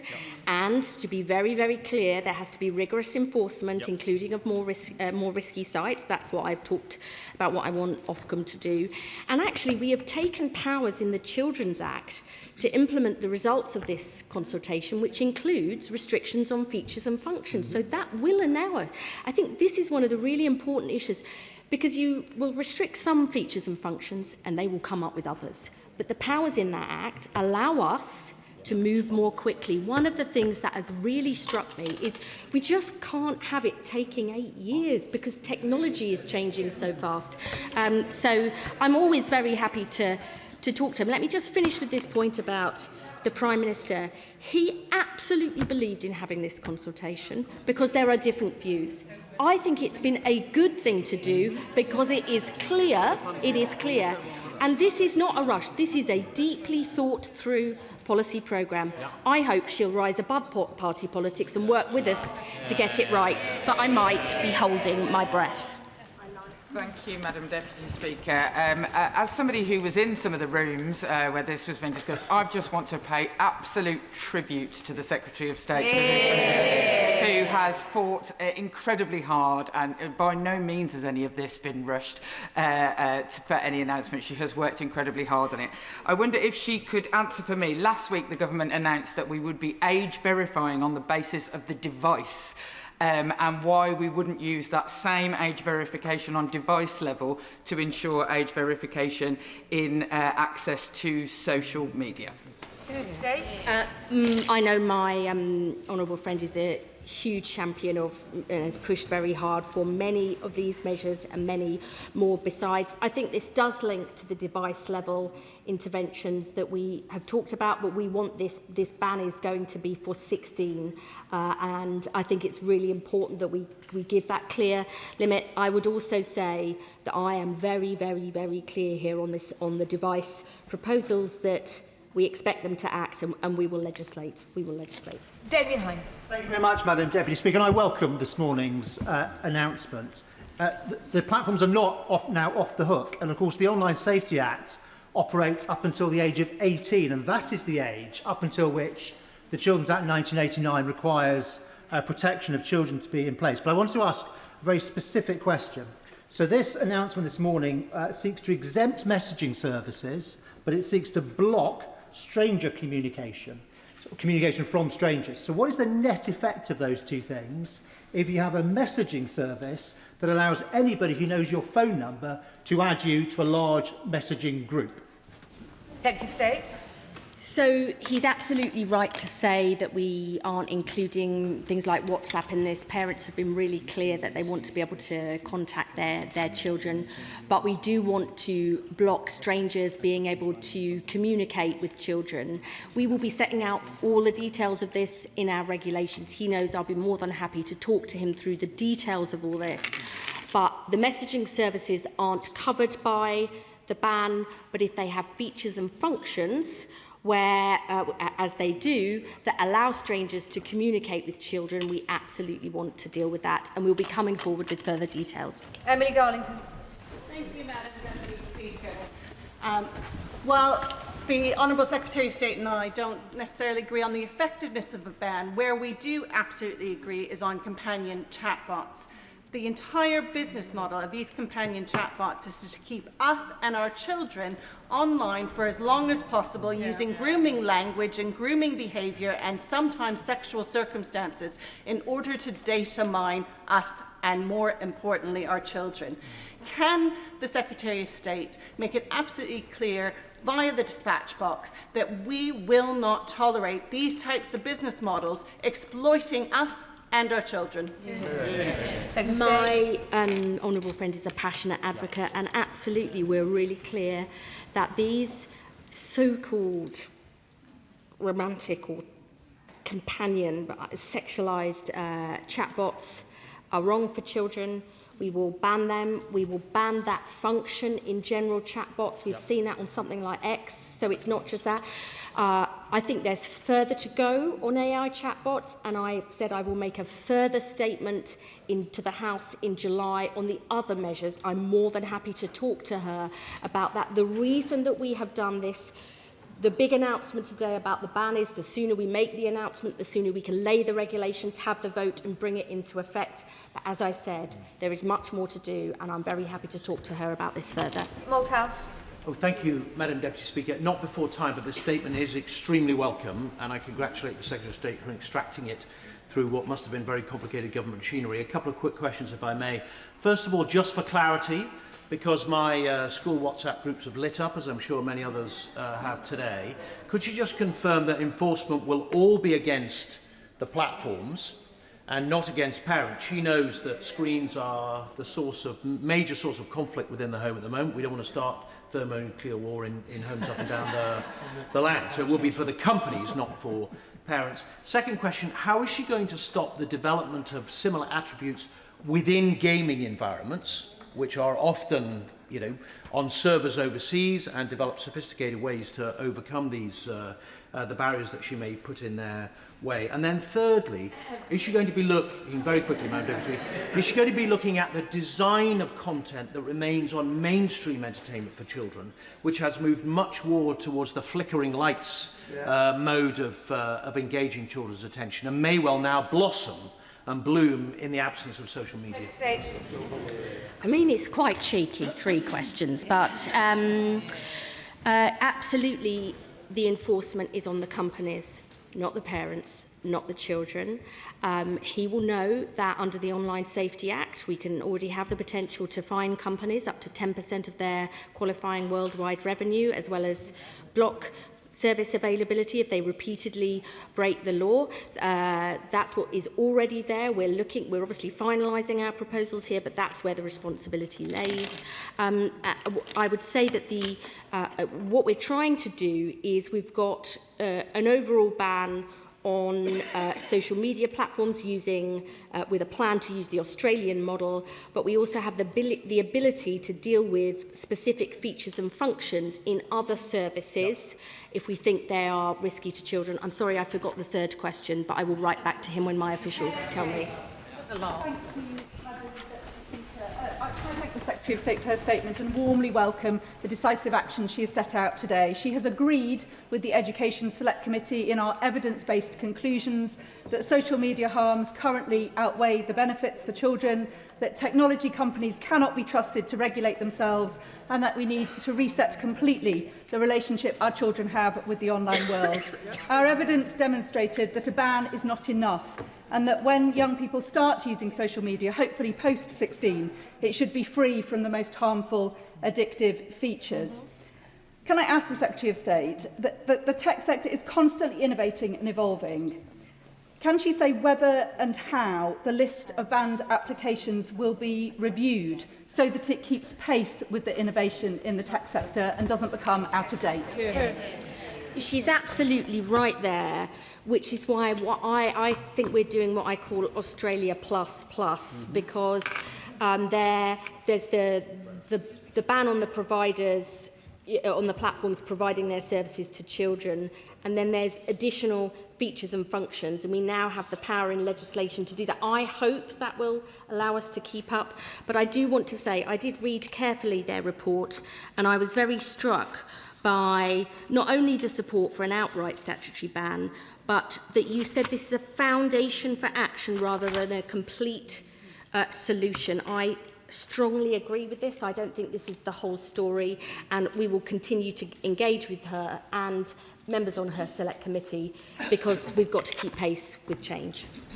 It is highly unlikely that everybody will get into the debate. There are far too many people bobbing and we have a lot of business to get through. Having said that, if questions were 30 seconds and the answers were 30 seconds as well, we could get the majority of people in. Martin Wrigley. Thank you very much, Madam Deputy Speaker. It sounds like the Secretary of State is hearing a fairly unanimous view from members of the select committees, which is good.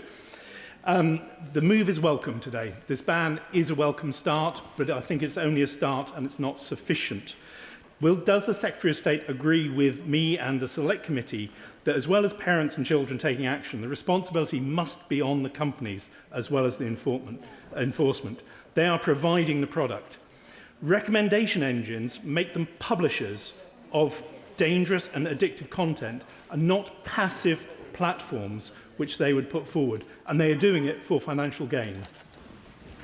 Yes, I agree it's on the platforms, and they've got to continue meeting their obligations under the Online Safety Act as well as this ban. They've had chances to make their platforms safe.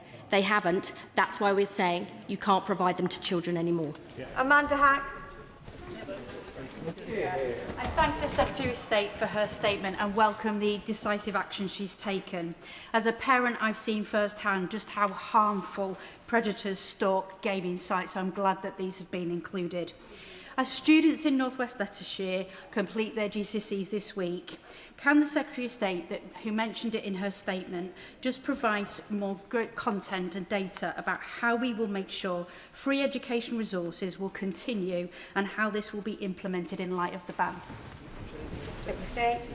So I think it's really important that two things happen. Firstly is that there's more support for parents and for schools to do what many are already doing, which is preparing children for their life online. We've had a big national curriculum review. There's new measures coming in place from this September, but there'll be more when the full curriculum review comes into place. And we're doing a huge amount to support schools to provide wider support for sport, art, culture, school plays. And I take that cough from Madam Deputy Speaker that I'll write some more. Bradley Thomas. Madam Deputy Speaker, well, this is a really important topic and a really important announcement about children's health, safety and well-being, and I wish the government well as it navigates probably some very thorny topics in bringing this into effect. Can the Minister give any indication as to what accountability will look like for platforms who will be tasked with enforcing this? I mean, it is more complicated than it seems, but in the end, to govern is to choose. There are strong requirements already on companies under the Online Safety Act, as I said. The fines and the potential service blocks are already in that Act. We're developing further measures, but that is how we'll hold their feet to the fire. Colin. The Secretary of State knows I have concerns about the enforceability of a platform-based ban, but I welcome the news around infinite scrolling and tackling that. It affects people of all ages. One concern I have is for young LGBT people growing up in often unsupportive environments and the support they can find from others in similar circumstances online. I know from personal experience how valuable that can be. Does the Secretary of State agree that support like that is important, and if so, how will she ensure it can continue? Secretary of State. That is one of the issues that I thought extremely carefully about going through this. It was one of the real things for me that made me unsure, as we were going through this. young people are still able to go online. I think there will be new resources and new support available in different ways that doesn't meet the model that Australia uses. But I am more than happy to speak in further detail with him and members of the LGBTQ community, because it's really important that people, if they live or love in a different way, are still able to connect, especially if they don't feel able to in their own community. Christine Jardine. Thank you very much, Madam Deputy Speaker. I know from my mailbox that today's statement will be widely welcomed by parents in Edinburgh West who are concerned for the safety of their children and the impact of social media on them. But I wonder if the Secretary of State would also agree that there are societal dangers as well.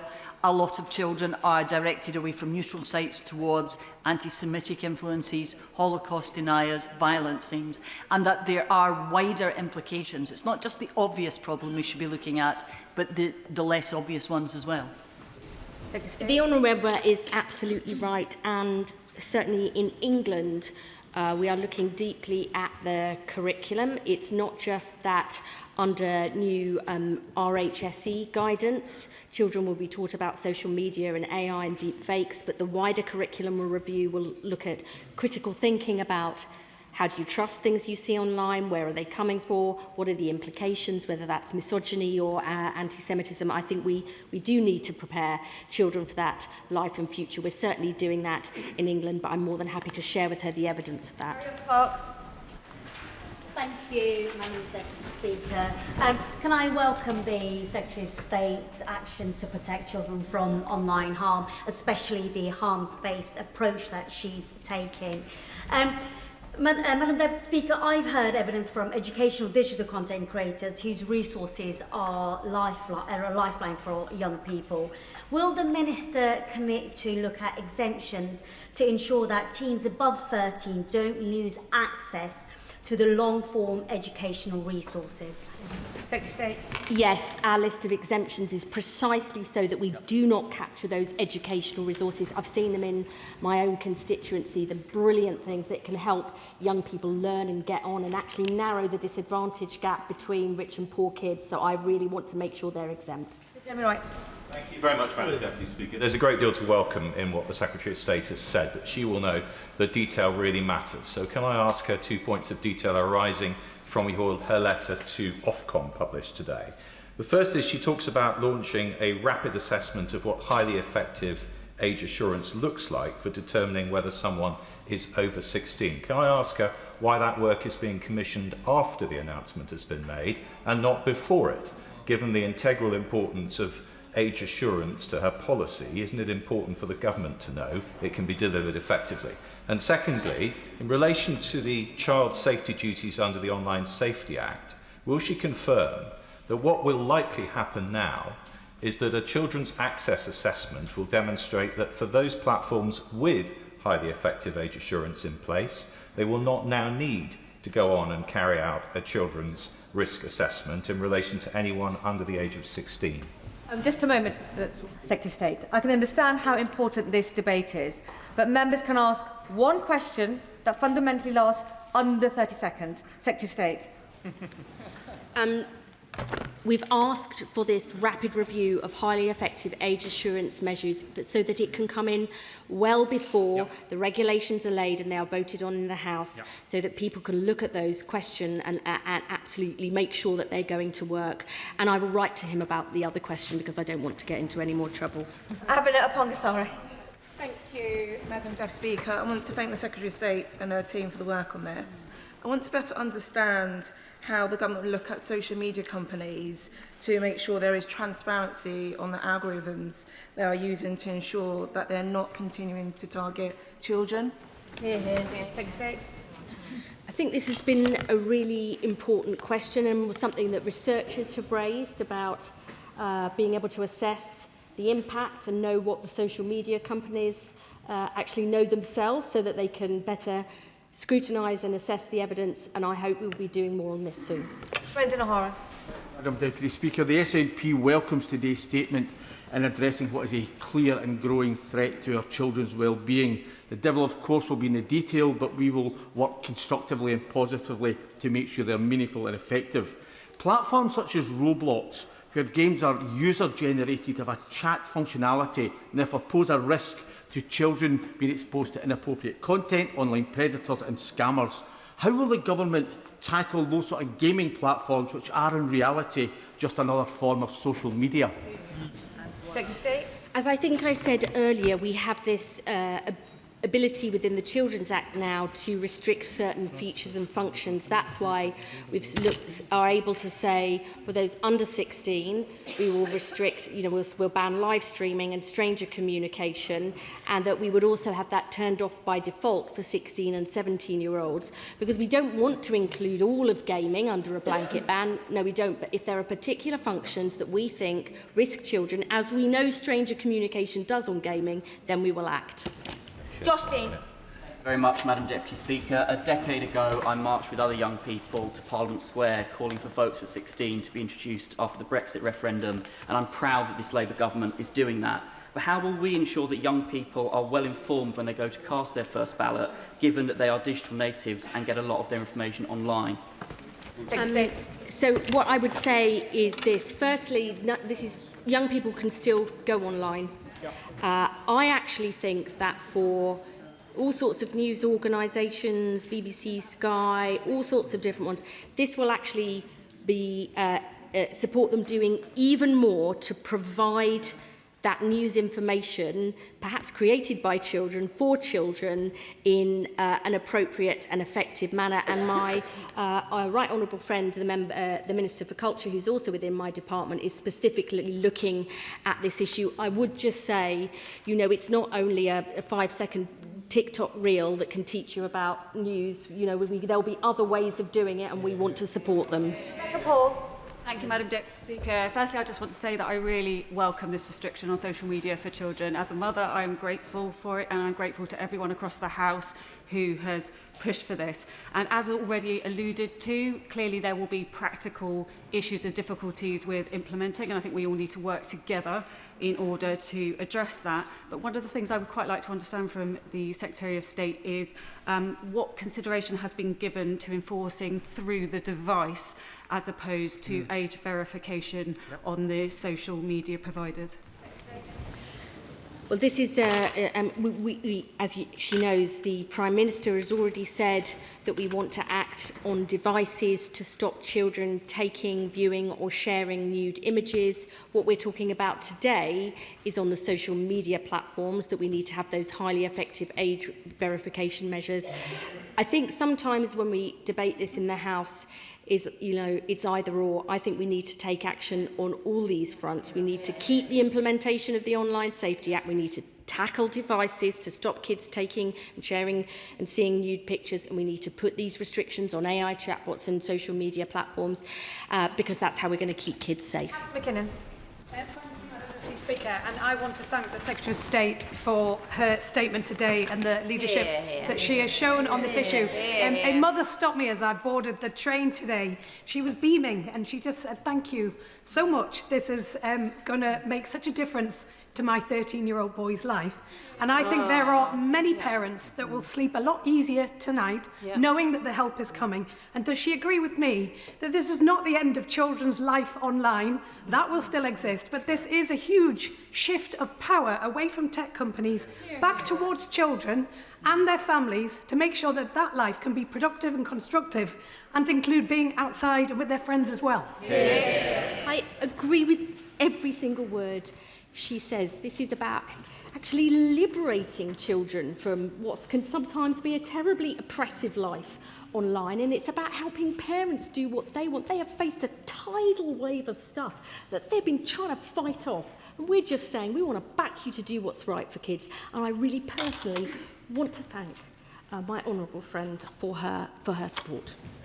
Munira Wilson.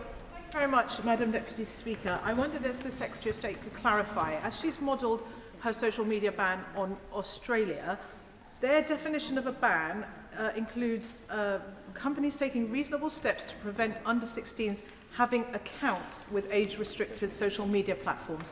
She will be aware that platforms such as YouTube and Reddit, you don't need an account to access very harmful material. Could she clarify, is she banning children from accessing accounts, all those websites altogether?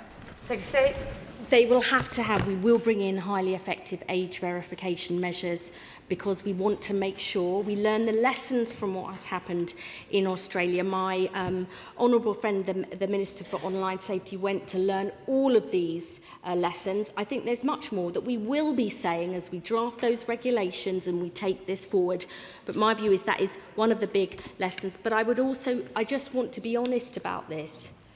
Kids will get around it. Kids have always got around smoking, drinking. That's what kids, we've all done it. You know, maybe not. That is what they do. That's what Thank you, Madam Deputy Speaker. I've had the absolute privilege of consulting with the young people in my constituency, every secondary school, Bedlington, Asherton and Blythe.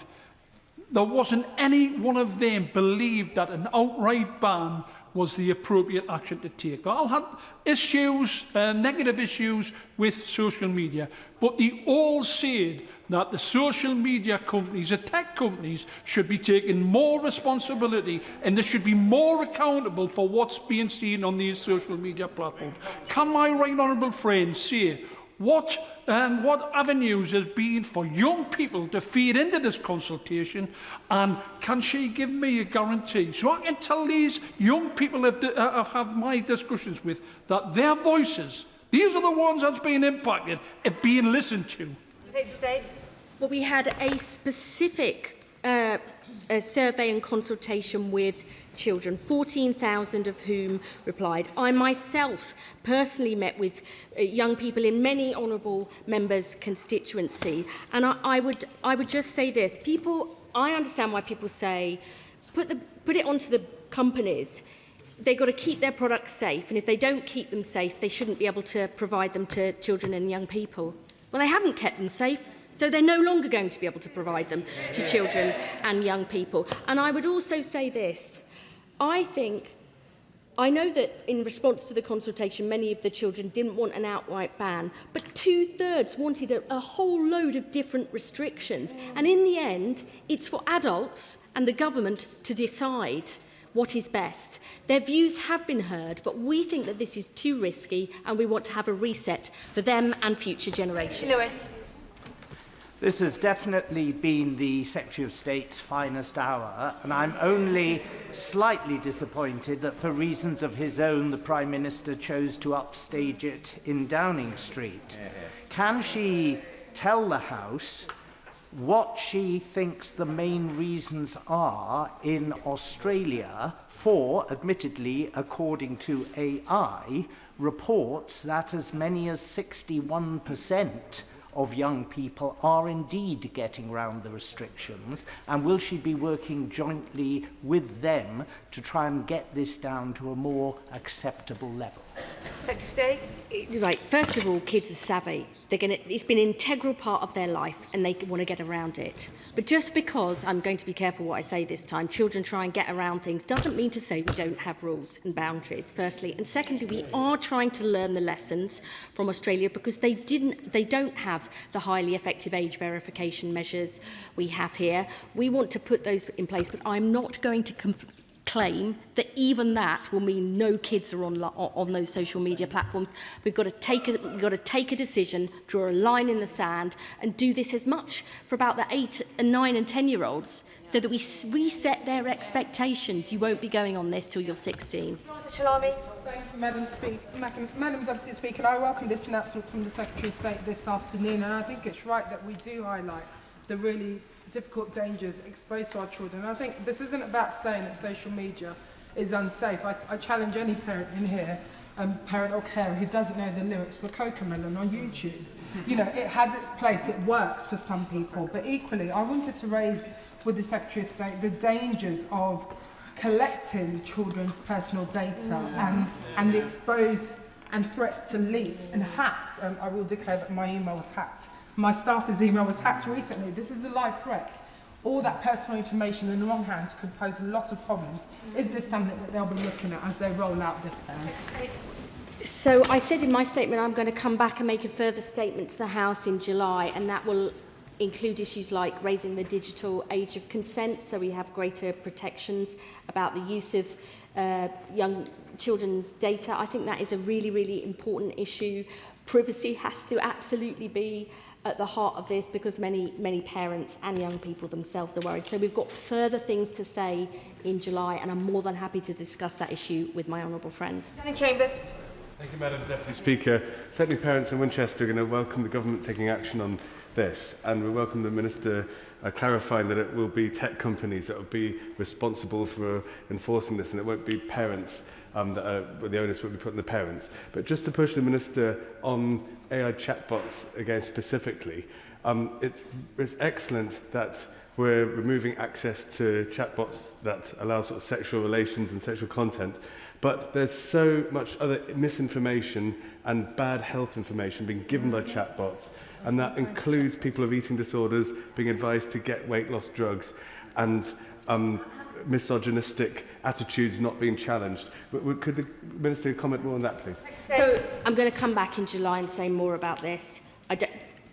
Chatbots telling kids not to eat and all this dreadful stuff is wrong, but if there are mechanisms for helping support therapy that could get my CAMS waiting lists down in Leicester, I would be very, very... So we need to look at properly regulated, proper therapy sites could be good, but I'll come back and say more about that. I want to get rid of the bad ones, protect the good ones, but that is a little bit more complicated, so we need to take a bit more time.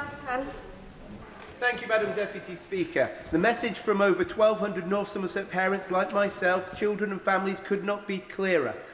They wholeheartedly welcome the direction of travel today.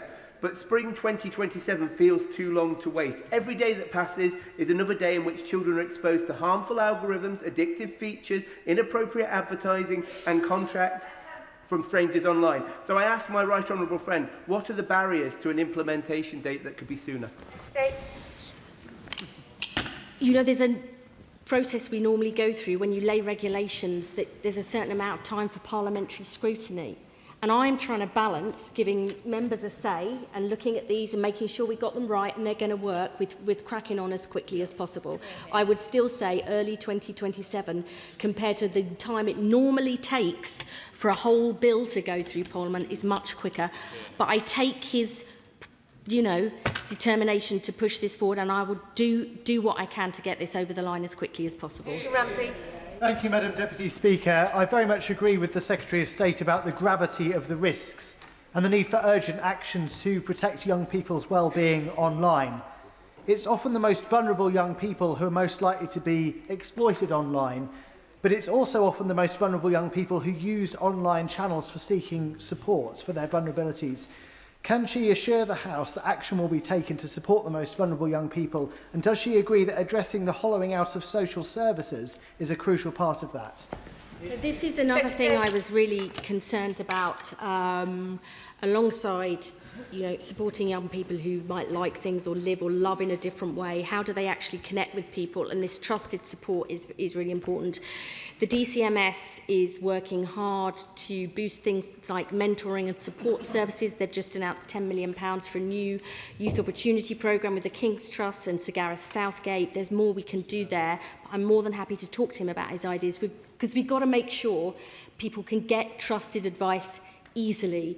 But on balance, I feel the risks of social media, of exploiting vulnerabilities, outweigh the potential benefits. Let's try and find a way through.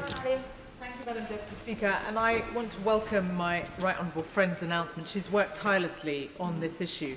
Can I draw her attention to over 16-year-olds who are vulnerable and being targeted by organised criminals, by predatory behaviour predators, sexual predators, and can she also look at, and also extremists, far-right and religious extremists who are radicalising them online, can she also set out how she'll work with other departments on ensuring that vulnerable young adults are protected alongside this very important announcement she's made today? She's right that what I've announced today isn't a silver bullet for all these challenges. I'm setting out what we can specifically do on the online world, but the truth is we've got to provide that wider support. And I'm, as always, very happy to talk to her about her ideas about across government what more we can do to protect those vulnerable children and young people and deal with the issues she raises. Monica Harding. Speaker, I welcome the ban, and I know that the thousands of parents like me of the frontier generation, those children that were born after 2004 at the advent of Facebook, will be welcoming it too. But as the Secretary of State has said, children get round bans, and there are also vulnerable children that are over 16 that will be vulnerable to this. So what will the government do to introduce legally enforceable safety by design duties on the tech companies to ensure that all kids, even those that slip through the net, are safe?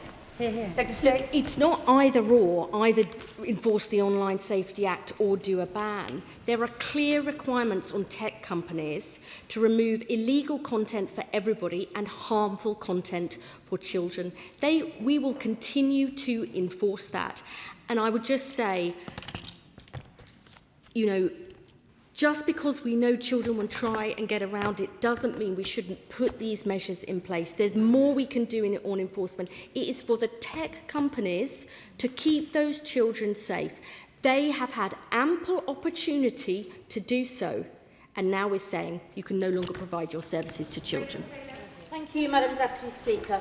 Parents across North Warwickshire and Bedworth have told me overwhelmingly in my survey that they feel powerless to protect their children from the harms of social media, telling them they're not pretty enough, thin enough, cool enough, good enough at their favourite sport, or worse still, sharing pictures without their consent or pushing suicide. Now is the moment we say enough is enough, to put children's health and happiness first, but we know that a ban alone will not be enough.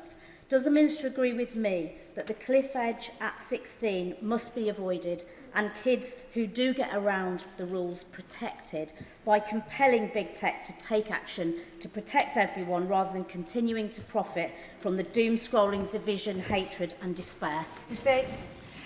I absolutely agree that this isn't a one and done, that there's more that we've got to do, that the tech companies need to abide by our law in our land on the Online Safety Act. She is a powerful champion for her constituents. I want to avoid that cliff edge.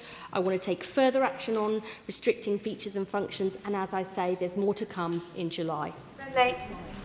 Speaker, can I thank the Secretary of State for her statement today and the efforts she's taking to protect children and young people from harms of social media. I also welcome her sentiment that social media platforms themselves have more to do and more greater responsibility to keep our children safe. Can I just ask her, with that in mind, will there be greater consequences for those platforms who, for whatever reason, still allow and provide services to children online? Yes, as I said, in the Online Safety Act, we already have powers to fine companies up to 10% of their qualifying worldwide revenue, and for companies that repeatedly refuse to obey the law, Ofcom can apply to the courts to block their services. We haven't finalised the fines and consequences, but that shows you the direction of travel. Chris Bloor. Madam Deputy Speaker, hundreds of parents and young people in Redditch contacted me regarding the government's consultation. Many of them will welcome today's announcement as a critical step to protect our children and end the unfettered social media experiment on our children. The Secretary of State knows this won't be a silver bullet in keeping our children safe online, and I know she will do this anyway, but can I implore her to keep up the pressure on the negligent tech giants that have acted with such impunity throughout this process? For the good people of Redditch and the rest of the country, yes, I will. Jim Allister. Thank you. I greatly welcome this ban and the fact that it will apply across the United Kingdom. But could I ask the Secretary of State, is she satisfied that there are no cross-border loopholes, such as children in Northern Ireland could exploit with the Irish Republic? In that, are there any virtual private networks that could be used to allow children to still sign on?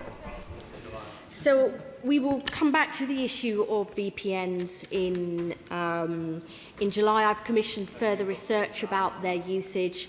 You know, there's really important issues to balance here. Many people want to use them for privacy issues, and I think that's important. But we also know that some children use them to get around this. But I'm coming back to this about our response to the consultation on this in July. Thank you, Madam Deputy Speaker. I welcome the statement regarding safety of our children online, and I've been grateful to the young people of Bolton, South and Walkden who shared their views with me. But children should not obviously be an afterthought in the implementation.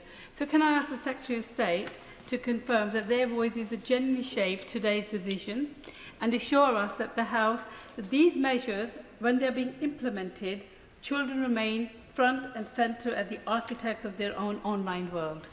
Secretary of State. So I really understand that this will be extremely difficult for many children who are on social media today. I know that it will cause a lot of worry and disquiet, and I want to make sure their views and voices continue to be heard. I would say that I was quite struck from the results of our survey about just how many children want risky features restricted. 2/3 of those, all sorts, more than half want restrictions on infinite scroll, almost 2/3 on explicit image sharing, location sharing, almost half on live streaming. So I think children do want to see change. I think it will be hard for them to manage this transition, but that is what we need to do to build a better future. Thank you, Madam Deputy Speaker.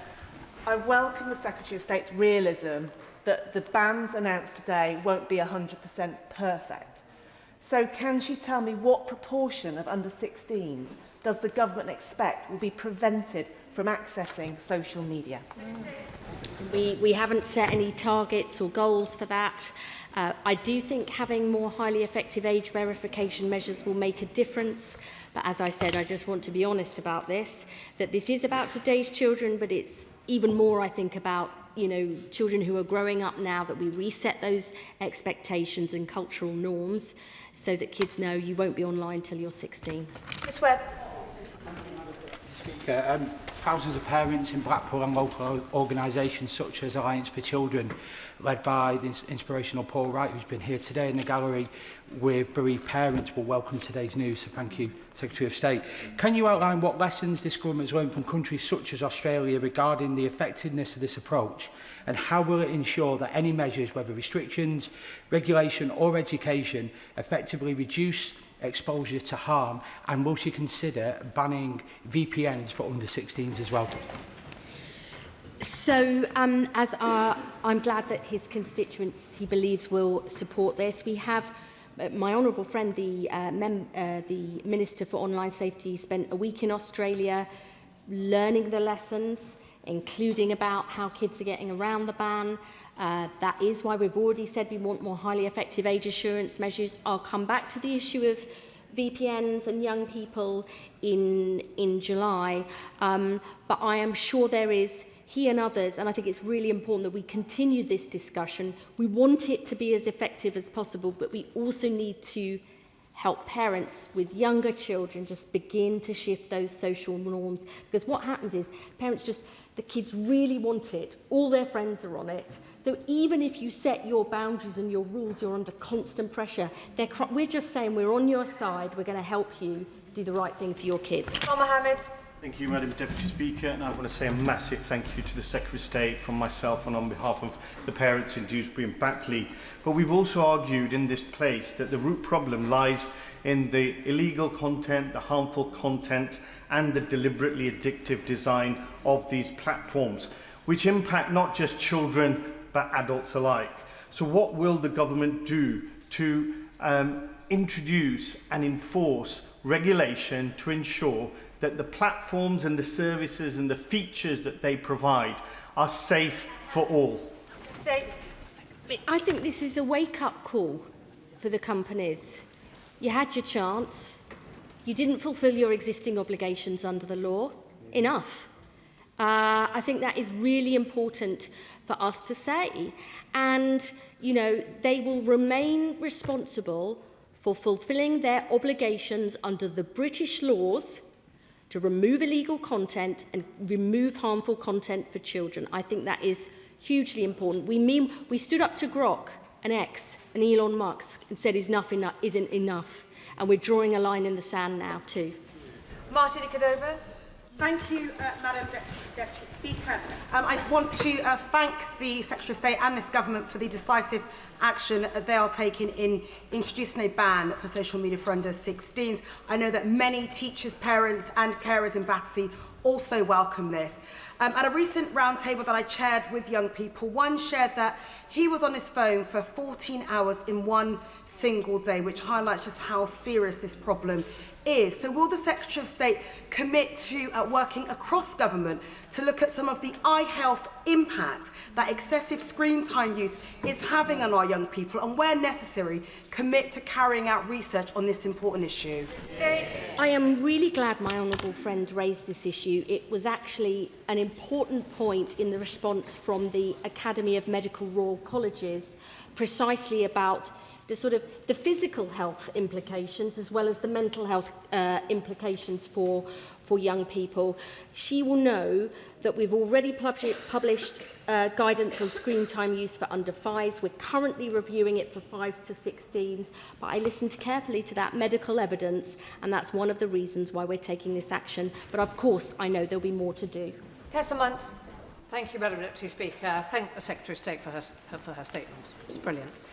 Can I raise concerns about the historic data held by social media companies, and has she thought about what powers she and parents and carers might hold to invoke something like the right to be forgotten, so that the children's records and data footprint is destroyed, if that's what's wanted, and the social media companies' memories are wiped, and if they don't comply, a real penalty is enforced? That's not part of the announcement that I've made today. I'm always willing to look at people's arguments about different issues.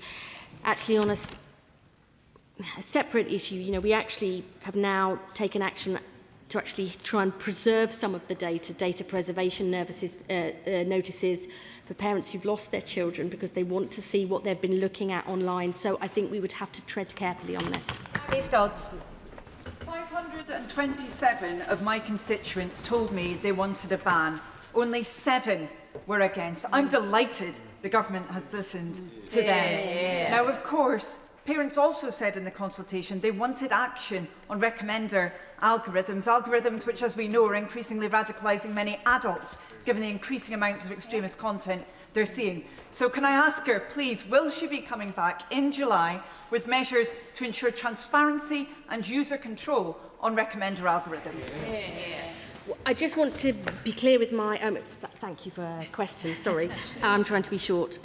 She's campaigned tirelessly on this. The model in Australia we plan to use captures user-to-user platforms whose sole or significant purpose is to enable social interaction, which also allow users to post material alongside algorithms and those recommender actions. So part of the model and that we plan to follow is precisely about saying children can't access social media platforms defined in that way. I think that is a big step forward. I know she'd like us to look at this further. I'm always open to discussion because, as I said, I'm very aware of all these other issues, and we want to take action where we can. Madam Deputy Speaker, the UK is home to world-leading and award-winning game studios. Now, some games rely on multiplayer communication as a core part of their design. So I wondered if the Secretary of State might be able to elaborate on when she was talking about banning features and functions of particular things, and whether or not the government have conducted any impact assessments on UK game studios and the impact it may have on them. We have a brilliant, fantastic, often world-leading gaming industry in this country. That's why we are not including games under the blanket ban. But I have been really concerned, not just from issues raised by honourable members, but the police and others, that strangers communicating with, not playing with, but directly communicating and messaging children, then taking them onto WhatsApp and grooming them, is a real and substantial risk. That is why we are narrowly focusing on that issue.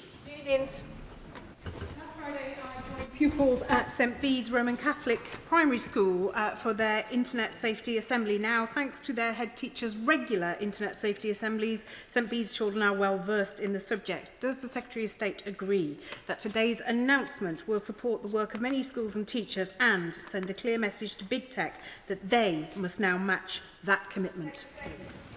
Absolutely. I think I've been very clear throughout this statement that the responsibility here is on the social media platforms. It's not about on parents or children. It's about them to take the action they need. Helen Maguire.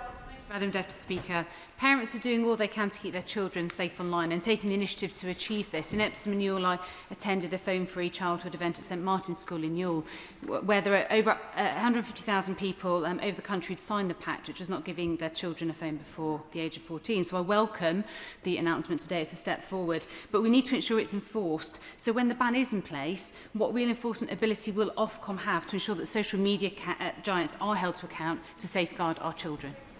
She's right to raise the issue of enforcement. That's why I've specifically asked the new incoming chair of Ofcom to do an urgent review of their capabilities and also to make sure that they focus rigorously on enforcement, including on riskier sites in case children go off the main platforms further underground.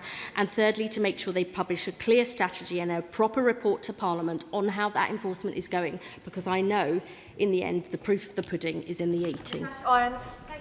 Madam Speaker, I'd like to thank the young people in my constituency from Art Blake Academy, Oasis Academy Arena, Oasis Shirley Park for meeting with me to share their views on how to keep them safer online. They were clear that they wanted action against the harmful aspects of social media, but wanted to protect the good bits. So can the Secretary of State outline what work is being done across government to ensure that young people continue to have access to safe opportunities to connect, both online and in their communities? And does she agree with me that it is time to give proper statutory protection to youth services to ensure all young people have somewhere safe to go, something meaningful to do, IRL? She's absolutely right. I think we've made great strides with our £500 million in our Youth Matters National Youth Strategy, making sure we rejuvenate our youth services and give more access to sport and the arts. The Department for Education has got a new enrichment framework which will help schools and colleges. It's going to be backed by a £22 million enrichment programme that will be the details soon to help 400 schools in England to create excellent offer on enrichment. And DCMS is also investing £130 million additional support in activities like arts and culture, sport and physical activities, adventure and life skills, and much more beside. Thank you, Madam Deputy Speaker. There will be many families and parents which are relieved with the announcement today of the ban for those under the age of 16, but there will also be parents which will be frightened to a degree because of repercussions from children that have addictions. The Secretary of State has stated that children will be given the support. Will parents be given some support as well? Yeah, absolutely. We've obviously already as a department published new help and guidance for parents about how to talk to children about their life online that's different at different ages, because it is difficult sometimes to talk to them about it. I think that the ban will actually support parents in doing the right thing, but I do deeply recognise that for many children and young people this is going to be a big change. Of course we want to do everything we can to support them through this. With Cadbury. Thank you, Madam Deputy Speaker, and to the Secretary of State. The large group of 16 to 18-year-olds from my constituency, schools in my constituency, that I discussed a potential ban with, there was no consensus about whether or not there should be a ban, but there was strong consensus that they needed to see good quality information and education to provide harm. So will the measures that the Minister mentioned use the best knowledge on behaviour science that we have? Will the advice and information... Secretary of State. We do want to provide the very best advice and support based on the evidence for parents, but also through schools. Deputy Speaker, I welcome the Secretary of State's statement, particularly the bit about communication with strangers and chatbots, and I'm sure the parents of South Devon will join me in that. However, we know that from Australia, an outright ban doesn't give the incentive to the big tech companies to redesign their platforms to make them less addictive, misogynistic and full of toxic, divisive misinformation. So how will the government continue to pressurise and incentivise the tech companies to make these changes? Because as she says, there will always be children who circumvent the ban, and there will be vulnerable adults and older adults who are also victims of such misinformation. The Online Safety Act requirements remain. This is not either or. They've got to make sure they remove illegal content for everybody, remove harmful content for children, and as I have personally made a whole series of issues a priority offence under the Online Safety Act, whether that is self-harm, suicide, and all manner of other issues. So they have to not just take this stuff down, but actively look for it, and those requirements will remain. Serena Brackenridge. Thank you, Madam Deputy Speaker, and huge thanks goes to the Secretary of State and all involved. This is the right decision, consulted in the right way. Tech companies have had more than enough time, but have chose to engineer for addiction and profit.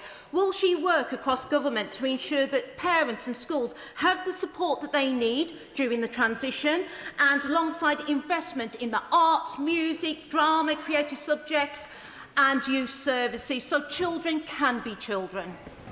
Yes, I've had detailed conversations with the Culture Secretary and the Education Secretary about all these issues. There's much more to do, but we are determined to give those children the very best start in life and give them the freedom to be children again. Robin Swan. Thank you very much, Madam Deputy Speaker. As a father of 2 teenagers, on behalf of other parents, can I thank and congratulate the Secretary of State in bringing forward this legislation today. She's already said a number of times about children will find a workaround. Big tech will always and will be looking for a workaround as well to the legislation and the rules that are being brought forward. Can the Secretary of State give the reassurance that government will remain agile and also fund those organisations that will make sure this dangerous online activity doesn't flare up? I think he raises, I thank him for his comments. There are people who say there's obviously overwhelming support amongst parents and teachers and police and others for an outright ban. Then there are those who say, but you need to restrict these, the features and functions. And what I am saying in this ban is, if you only did features and functions, the truth is the tech companies would come up with another feature and another function and another one and another one and another one. And so what we're saying is, no, line in the sand, no one under 16 on these. But if there are specific features and functions that go beyond social media, like in gaming or in other sites, we want to restrict those too. I hope these new powers we've got in the Children's Act allow us to be more agile. But if they don't, I will always look again, because we've got to keep up with how technology is changing. Rosie Writing. Thank you, Madam Deputy Speaker, and I want to thank the Secretary of State and the Minister for Online Safety for their engagement and conversations with this. I had social media before I was 16, and I deeply understand the concerns and have experienced the bad, but I also know the value, particularly for working class kids, of being able to see a world outside of your own. The value for the boy who's growing up without a father and learns to shave by YouTube, for the young person who teaches themselves to code, to shaping their career, for the LGBT community. So how is her department working directly with DFE and DCMS to make sure we identify these areas of need? State. As I said in response to an earlier question, this was the issue that I wanted to grapple with the most, because I think people want to find people who love in the same way, who like the same things, if they feel like they're worried about doing that where they live with their friends. I think this is hugely important. I think there is potential for a life online to still enable those things to happen, but just not on those social media platforms. I want to continue working with the Honourable Member, who I have the greatest respect for, and with the Department for Education to make sure the chances that social media offered to some, that we have those chances still in place for people who want to experience different things and believe in different things, because we want to give everybody the freedom to express who they are. Thank you, Madam Deputy Speaker. In February 2023, Leo Johnson from Stourbridge died by suicide at the age of 19. His mother, Jane, remembers him as excited and energetic to start his life, and his passion for scuba diving fueled his decision to study oceanography at Plymouth University. He increasingly became absorbed in his phone and social media and told his friends that that was affecting his mental health, and not through dangerous content, but through that drip, drip, drip of comparison culture, leaving him feeling inadequate, anxious and numb. Does she agree that a ban is the right thing to do so fewer young people like Leo are harmed? I'm so sorry to hear about what happened to Leo, and what she describes I've heard so many times during the course of this consultation, and in fact many in the representations we had from the different Royal Colleges for psychiatry, paediatricians and GPs and others precisely raised the issues she talks about. That is one of the reasons why I think this ban is so important, to protect children from those really serious harms, which actually, you know, 2/3 of GPs and 2/3 of hospital clinicians now say they are seeing something that they think is as a direct consequence of social media every single week, and I think that is a wake-up call to us all. Thank you, Madam Speaker. I welcome the ban on social media from the 16s. I wish we weren't here, but it does represent a failure on behalf of the social media platforms to get their own house in order, and it was inevitable that we would get here in the end. But does she agree that we need to make social media safe for everyone, and that includes foreign influence, it includes accountability for its owners, so that when children do go to 17, 18 and into adulthood, that they're safe along with the rest of us? Secretary of State? Yes, I mean there are already requirements under the Online Safety Act for companies to remove illegal content which actually deal with this issue of foreign interference, particularly during elections. But as I said, I'm looking again at some of the recommendations that the Science and Technology Select Committee put forward on this because of the concerns exactly as the Honourable Gentleman raises. A final question, Mark Stewart. Thank you, Madam Deputy Speaker. The Education Select Committee heard evidence from Snapchat, who in turn pushed back on any idea and the hard evidence and facts that their platform caused harm to young people at all. So it was perhaps no surprise that the e-Safety Commissioner in Australia opened an investigation into Snapchat for non-compliance with the ban over there. Against this backdrop, can the Secretary of State confirm that these social media companies will be held accountable should they try to subvert the new rules that we introduce, and that parents won't be held accountable for enforcing them? Absolutely. This is about the social media companies putting their house in order. And I know lots of people have said, won't you bow to pressure, you'll cave under it, you'll let them get... And I hope today we show our intention that we want a better life for children, we want to put power into parents' hands, we want to reset social norms, and that is what this government is absolutely determined to do. I tried to go as fast as I could, but we couldn't get everybody in. That is the end of the statement. I'll give the front benches a few moments. We must move on swiftly.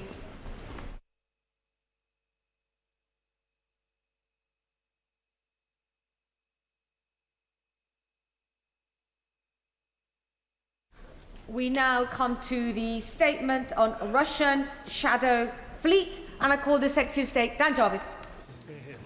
With your permission, Madam Deputy Speaker, I want to update the House on UK operational activity against the Russian shadow fleet. Before I begin, I would like to take the opportunity to pay tribute to my right honourable friend, the member for Rawmarsh and Conisbrough, who led the department through a period of growing instability with a clarity of purpose and a sure judgment. I thank him sincerely for all that he did as a Secretary of State. He leaves office safe in the knowledge that our armed forces are better prepared and better supported than when he assumed it. Now, Madam Deputy Speaker, this is my first appearance in the House since my appointment as the Secretary of State for Defence. It is a privilege and a responsibility beyond all measure, not least because this is a moment of challenge for our nation, and it is my job to make sure that we rise to meet that moment. Now, it's been some time since I left the armed forces. The tactics, technology and threats have all changed beyond recognition. The one thing, however, that has remained constant is the professionalism, courage and extraordinary skill of our servicemen and women. Now, Madam Deputy Speaker, these virtues were exemplified in full yesterday in the English Channel. In the early hours of the morning, 25 miles south off the Isle of Wight, Royal Marine Commandos fast-roped under the cover of darkness onto the deck of the Smertos, a 244-metre-long oil tanker, which at the time of interception was travelling at 10 knots. Within a matter of minutes, our Marines had seized control of the vessel without resistance.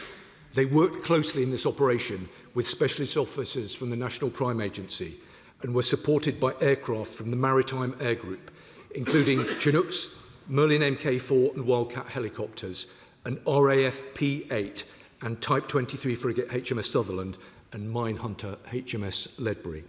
I also want to take the opportunity to recognise the vital contribution of the Home Office's Border Security Command maritime teams. This was a highly complex operation executed with remarkable precision. Lasting 6 hours, this Royal Navy-led interdiction was the first of its kind for UK forces and the result of careful and meticulous planning across multiple government departments and agencies. All military and law enforcement personnel are safely accounted for. And I know that the whole House will join me in paying deepest respect and sincere thanks to the hundreds of people who were involved. Now, the vessel is now secured outside of port limits at Weymouth Anchorage. A 38-year-old Indian national has been arrested on suspicion of suspected sanctions offences. All other 24 crew members remain on board and are assisting the NCA. This is a live criminal investigation and further updates will be provided at the appropriate moment. Now, Madam Deputy Speaker, in the days leading up to this interdiction, UK armed forces, supported by our allies, including France, to whom I am very grateful, closely tracked and monitored the vessel on the grounds it was suspected of using a false flag. This was a vessel sanctioned by the UK, sailing without nationality, transporting sanctioned Russian oil. And I can confirm to the House that this operation was conducted in accordance with international law, including the United Nations Convention on the Law of the Sea and the relevant domestic legislation. Yesterday's operation follows the support that the UK has provided the US and France in the interdiction of several Shadow Fleet ships this year.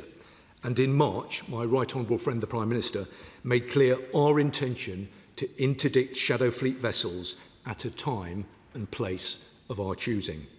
This had a clear deterrent effect, with many vessels taking longer and more costly routes to evade action taken by the UK and our allies. Madam Deputy Speaker, let me expand on why this operation matters. We know who benefits from the Shadow Fleet. Over 700 vessels are used to move around 40% of Russian oil. And we know who suffers from the Shadow Fleet. Sanctioned oil is bankrolling Putin's brutal war in Ukraine. Every barrel sold helps fund the missiles and drones used to kill Ukrainians in their homes, destroy their infrastructure and break their will. This operation deals another blow to Putin, and we are clear with Russia about our intentions and our basis to act. We do not seek escalation, but we will always take the necessary steps to enforce UK sanctions. The UK has sanctioned over 550 Russian Shadow Fleet vessels. This has had a material impact. Nearly 200 have been forced to anchor because of the action of the UK and our partners. And yesterday's operation sends a clear signal to Russia that the UK and its allies can and will act against the Russian war machine. We will use every measure available to prevent the trade in sanctioned goods which funds Putin's illegal war. Now, yesterday's operation demonstrates that the UK's commitment to securing a just and lasting peace for Ukraine is absolute. I know that President Zelensky thanked the UK following the interdiction, yet we should remember that it is us who owe the Ukrainian people.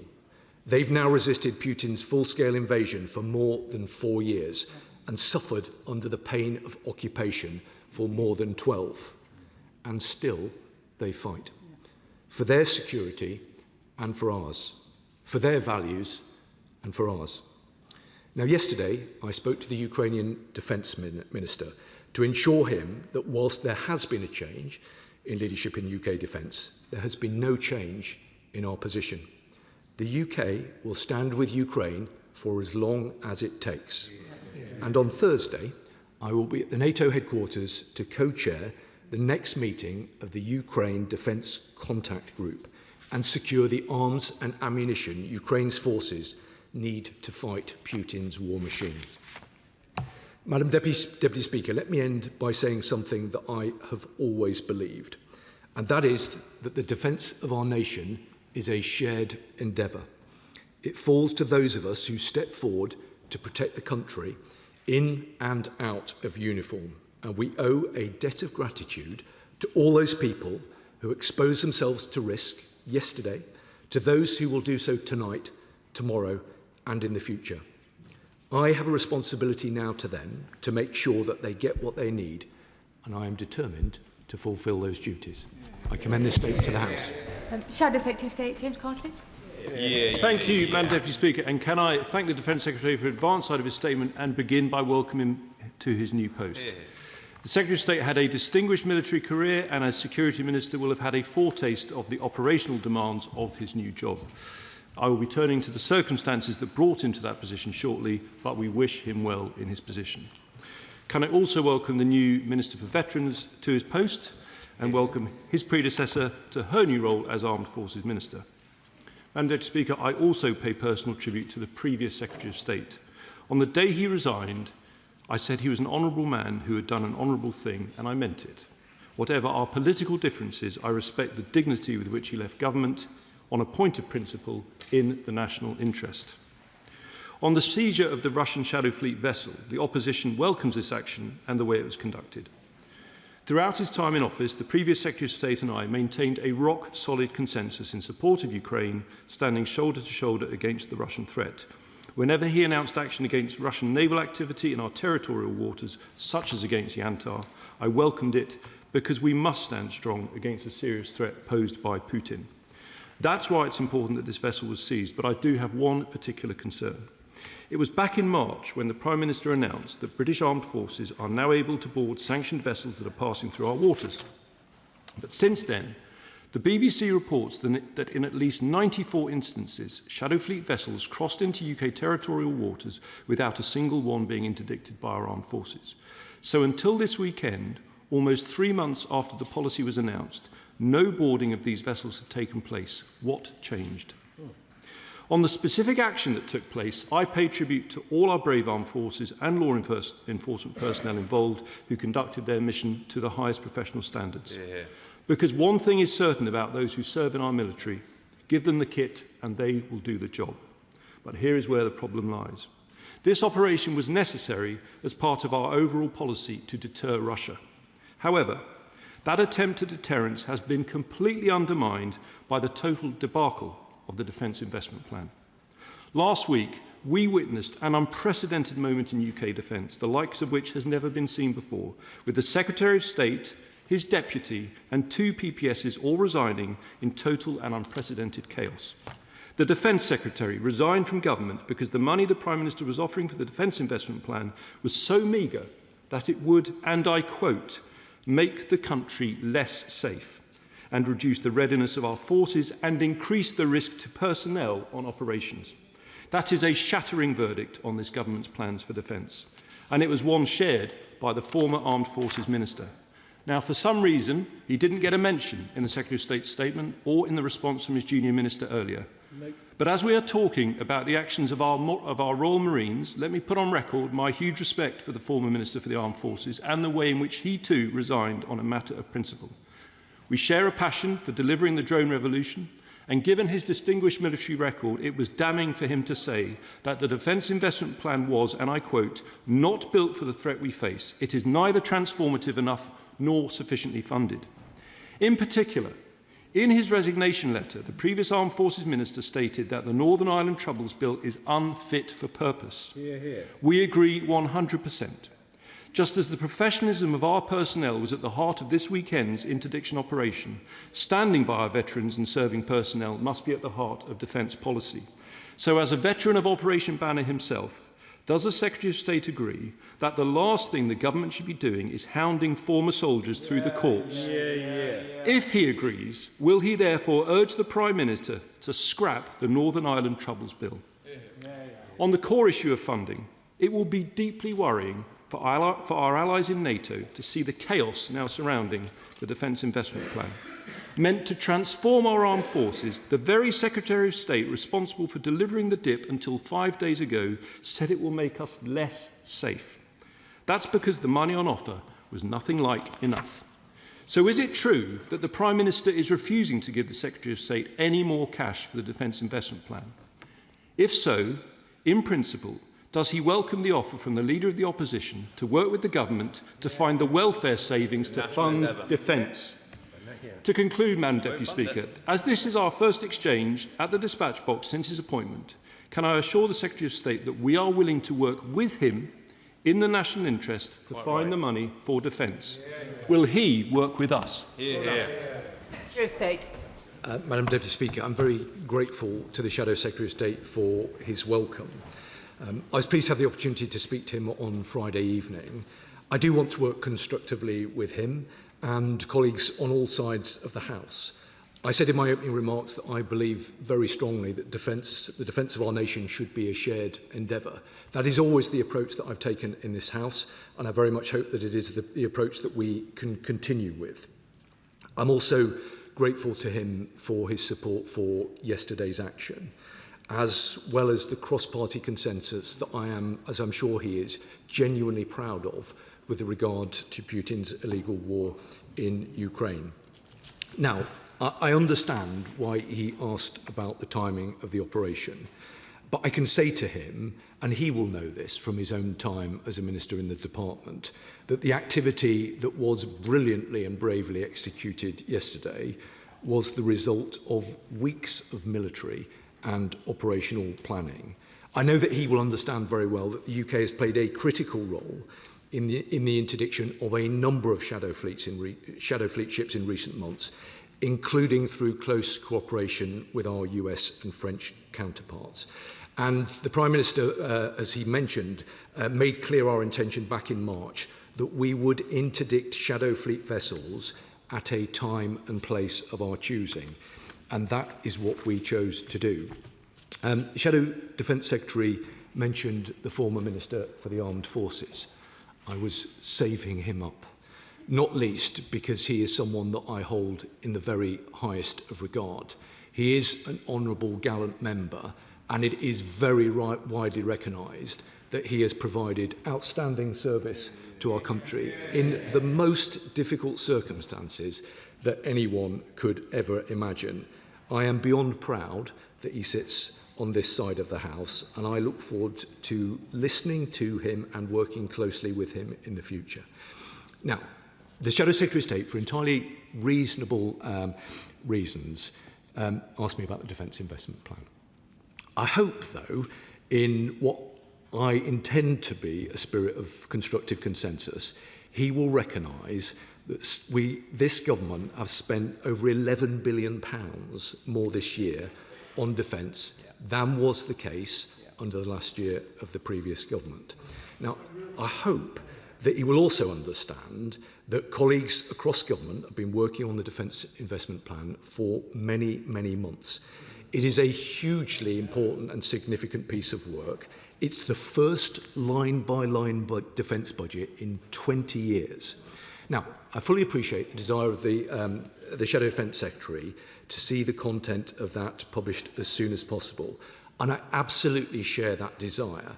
And since being appointed as the Defence Secretary just a couple of days ago, I've been working very closely with my department and with colleagues across government to make sure that we progress this work as an absolute priority. The Prime Minister has said that we will publish this before the NATO summit next month, and we will. Alex Baker. Thank you. you, Madam Deputy Speaker. May I welcome the Secretary of State to his place, and we are looking forward to welcoming him to Old Shotton Farnborough for the National Armed Forces Day celebrations. Can I say on behalf of my constituents, I want to express our gratitude to the British personnel involved in the operation in the Channel for their immense bravery and professionalism.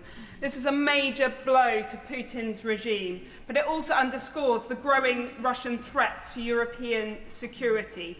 Everyone knows about NATO Article 3, but the lesser known NATO Article 3 is our commitment to preparedness. Does the Secretary of State agree with me that we need a total government approach to delivering NATO Article 3, with every minister clear on how they can help us to be prepared? Secretary of State.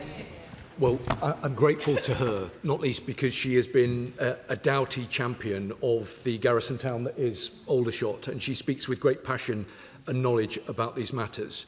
She's right to raise concerns about the threat that we face from Russia. It is a threat that I've spent the last 2 years dealing with. She's also absolutely right for the need for a whole-of-government approach. That was an approach that I championed in my previous role across the Home Office and the Cabinet Office. And now within the Ministry of Defence, I look forward to working with my colleagues right across government to make sure that we have got the appropriate defences to guard against the threat that we undoubtedly face from Russia. Liberal Democrat spokesperson James McCleary. Thank you, Madam Deputy Speaker. Can I thank the Secretary of State for advance sight of his statement and join others in welcoming him to his new role. Can I start as well by associating myself with the remarks made by colleagues and thank our Royal Marines. Through their bravery and skill, they have denied Vladimir Putin the fossil fuel profits he depends on, profits which, without their intervention, would have gone straight to Russia's front line against Ukraine. Their courageous action has already had a chilling effect on other Shadow Fleet vessels, with reports suggesting at least 6 ships altered course following the interdiction of the Smirtos. Now that we've taken this step, albeit several months after the Prime Minister initially promised, will the Secretary of State commit to stopping more Shadow Fleet vessels and ensure this isn't just a one-off? Liberal Democrats believe that we shouldn't just be stopping these vessels, but we should also be making sure that their seizure of their cargo can be used to fund Ukraine's defence. We've already called for the 30 billion in frozen Russian assets across Britain to be used to support Kyiv's war effort. We need to do the same with Shadow Fleet fuel. Will the Minister commit to seizing and selling the sanctioned oil being transported by the Smirtos and for any future interdictions, and send the resulting funds to Ukraine? The next critical step must also be to close legitimate routes to market for all Russian fossil fuels. Spearheaded by our leader in the other place, Lord Purvis, Liberal Democrats won an important concession last week on this issue, securing a commitment from the government to an end date for its waiver on sanctions for the import of diesel and fuel products refined by Russian crude. This gaping loophole should never have come into force in the first place. The government must now go further. Will the Secretary of State work with colleagues across government to ban all UK maritime services for the export of Russian oil, gas and coal? We must end once and for all the scandal of UK PLC helping to fund Putin's war machine. Secretary of State. Well, I'm grateful to him, Madam Deputy Speaker, for the very constructive tone of his comments, and I'm very keen to work with him and colleagues on his benches on these matters. I think he's absolutely right to raise the point about the deterrent effect. The Prime Minister's announcement back in March has been extremely helpful in that regard, and I understand and agree the sentiment of the points that he went on to make. I know that he will understand, and I referenced this in my earlier remarks, that because there is now an ongoing live criminal investigation, I'm not able to say anything more about the specifics regarding this vessel and the oil contained within it. He made some important points, I thought, about sanctions and the need to ensure that we are working across government. I give him an assurance that that absolutely will be our approach. It's very important that, as a department, we work very closely with our colleagues in the Treasury, and very pleased to be joined by the Chancellor. And I also discussed these matters with the Foreign Secretary earlier on today, so I give him the assurances that he seeks. Lloyd Hatton. Thank you, Madam Deputy Speaker, and I thank the Secretary of State for his statement. I would briefly like to pay tribute to our armed forces and the NCA for successfully intercepting the Russian oil tanker off the coast of Weymouth and Portland yesterday. As has been mentioned, this is the first British-led operation of its kind, and it delivers a blow to Putin's illegal war in Ukraine, which threatens our collective security in Europe. Regarding next steps, can the Secretary of State reassure my constituents that any potential environmental and public safety risks have been fully considered and that the right specialist teams are on hand to assist if needed? And while I fully appreciate the complexity of such an operation, can I politely urge the Secretary of State to maintain this posture and to exploit further opportunities to degrade Putin's war machine and scuttle Russia's shadow fleet? Well, I'm very grateful to him, and of course he has an important and close constituency interest in these matters, and I give him the assurances he seeks. I thought he raised a number of important points, and given his close interest in these matters, I suggest he comes and has a brief from the Minister for the Armed Forces, who's just made that offer to him. But I'm grateful for his comments today, and we look forward to working closely with him on it. Sir Julian Lewis. May I wish the new Secretary of State the best of luck in his new post, and express the hope that the appearance of the Chancellor of the Exchequer alongside him on his first outing is not too symbolic of what's been going on, perhaps in back rooms behind the Treasury. And on the question of the seizure of the ships, does he agree with me that there is a possibility that Russia may, in response, start to think about escorting such ships by means of warships? This would, of course, expose Russia's hand very much more clearly, but it does bring a whole element of possible escalation into play, including the possibility of Ukrainian strikes against those ships. We all know how successful Ukraine has been in the Black Sea. It might end up doing something similar in the Baltic Sea and beyond. State.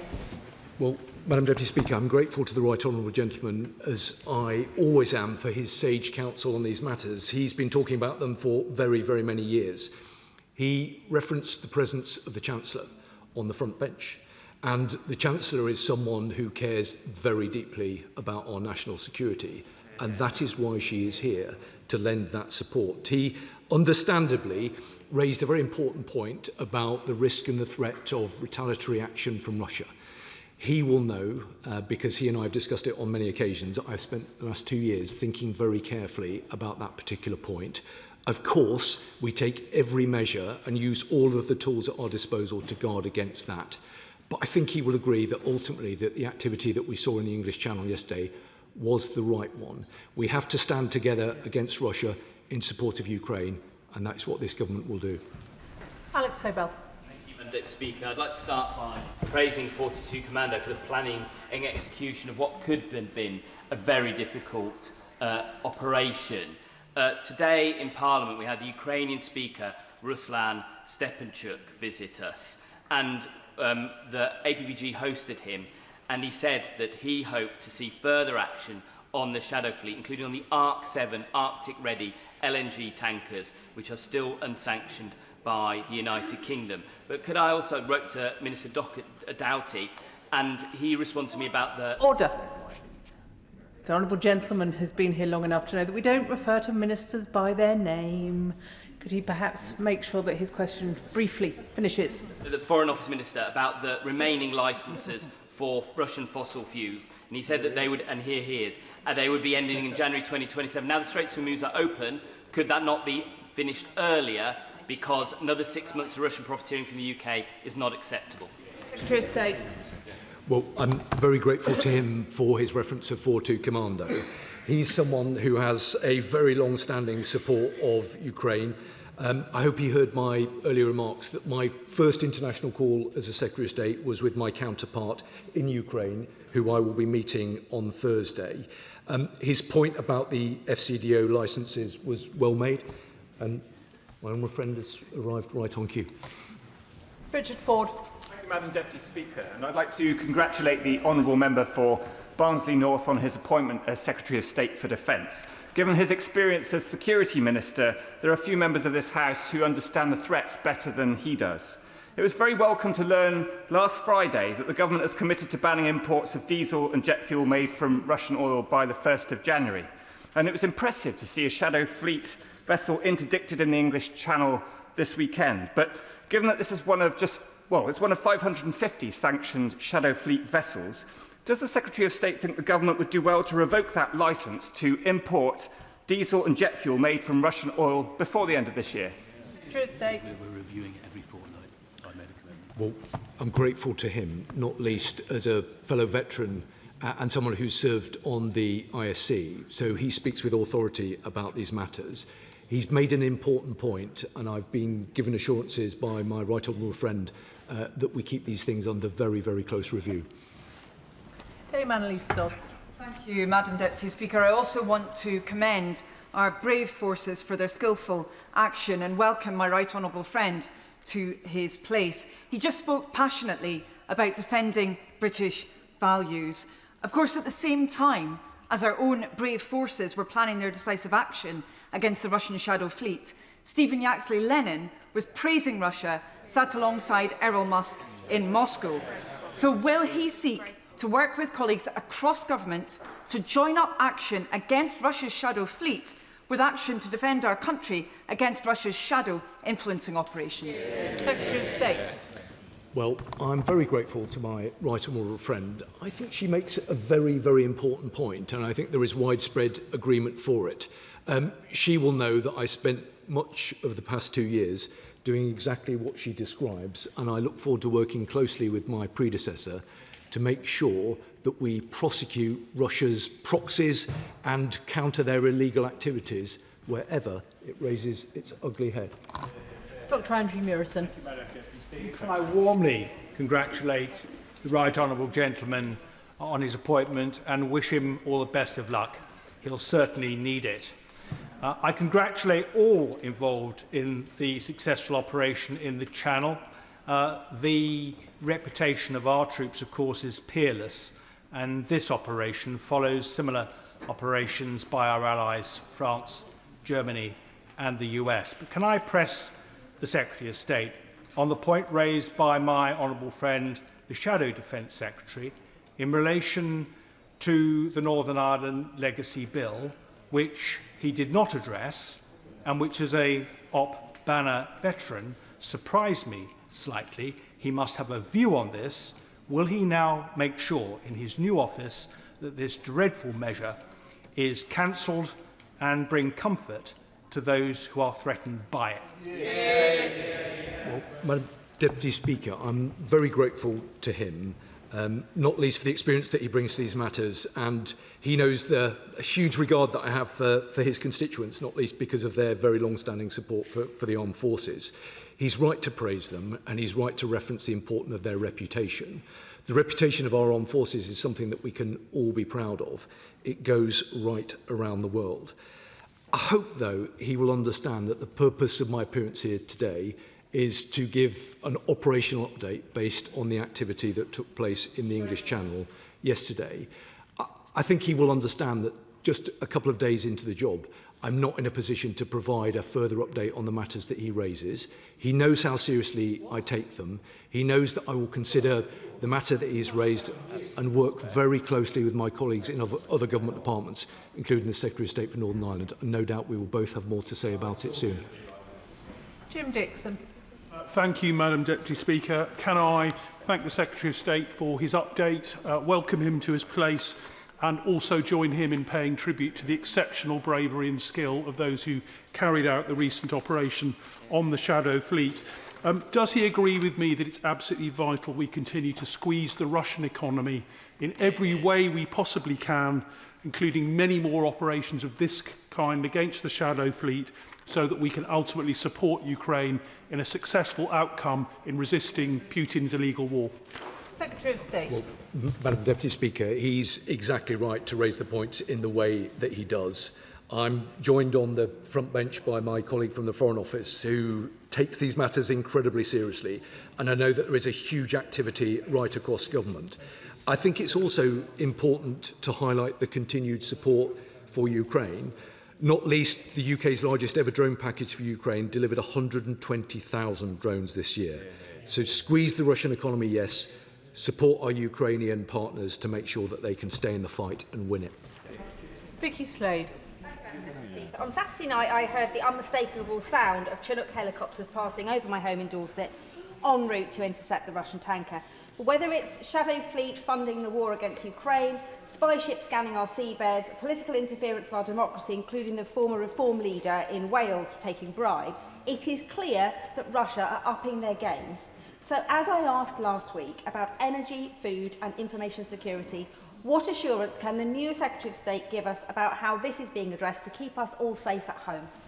Secretary of State. Well, Madam Deputy Speaker, I'm very grateful to her. The sound that she described at the beginning of her remarks is one that I am very familiar with. It's one that makes the hairs on the back of my neck still stand up to this day. I know she has a very long-standing interest in these matters. I thought she raised an important point. I give her the assurances that we seek, that we work collaboratively across government to maximise the deterrent effect on Russia and their illegal activities, and wherever we can seek to do more to prosecute activities against them, then we will absolutely do so. Amanda Martin. Thank you, Madam Deputy Speaker, and I welcome the Secretary of State to his place. Madam Deputy Speaker, operations such as this demonstrate an incredible level of planning, coordination and professionalism across our armed forces, police, border force and wider government. And to all those involved, I pay tribute and say thank you. For a city like Portsmouth, which has supported generations of those who serve, this is a reminder of the importance of expertise. So can the Secretary of State confirm that all departments work closely together and will continue to do so in a safe and legal and effective operation? And can he confirm that this operation was conducted in a way that ensured the safety of UK citizens and our military personnel involved? State. Well, Madam Deputy Speaker, I'm very grateful to her. She's right to draw attention to the meticulous planning that undergoes these kind of complex military operations. There are lots of moving parts. There is risk that is carried by those brave enough to undertake them, and we owe them a huge debt of gratitude. Just say one other thing to my honourable friend, because the other huge debt of gratitude that we owe is to the family members of those who stepped forward, of which I know that she is proudly one. Sir Alex Shelbrooke. Thank you, Madam Deputy Speaker. I may I first of all offer my congratulations to the right honourable and gallant gentleman. He's a good fit for the role, and I hope that he will listen across the House and try and work constructively.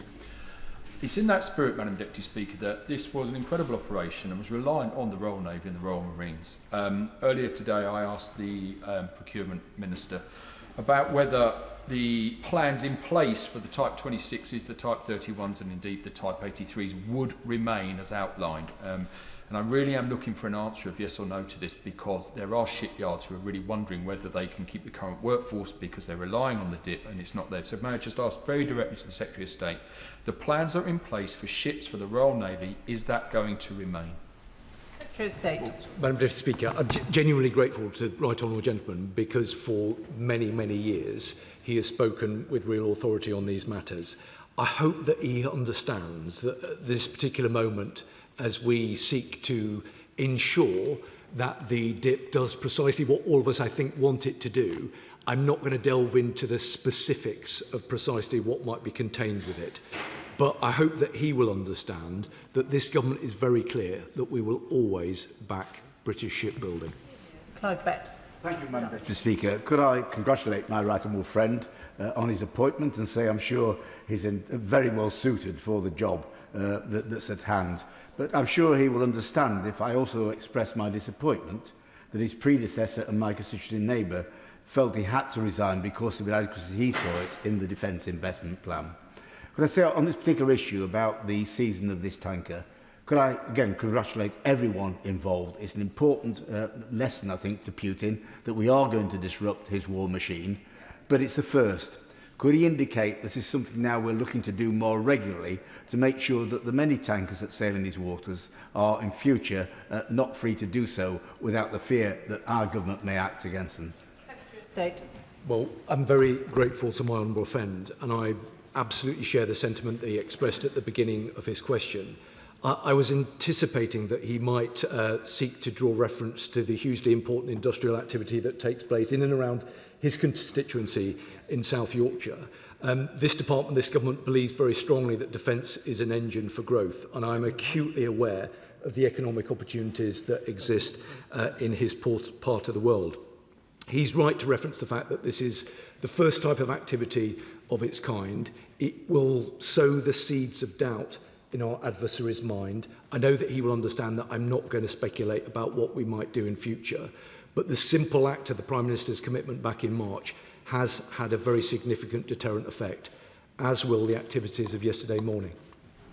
Richard Tice. Thank you, Madam Deputy Speaker, and we welcome the Secretary of State to his place and pay tribute and give our thanks to our incredible armed forces in the successful seizure of the Shadow tanker.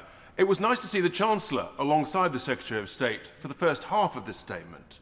Shall we take from her departure that she's only half committed to funding the investment plan? Secretary of State. The honourable gentleman, I have to say, is a constant source of disappointment to me.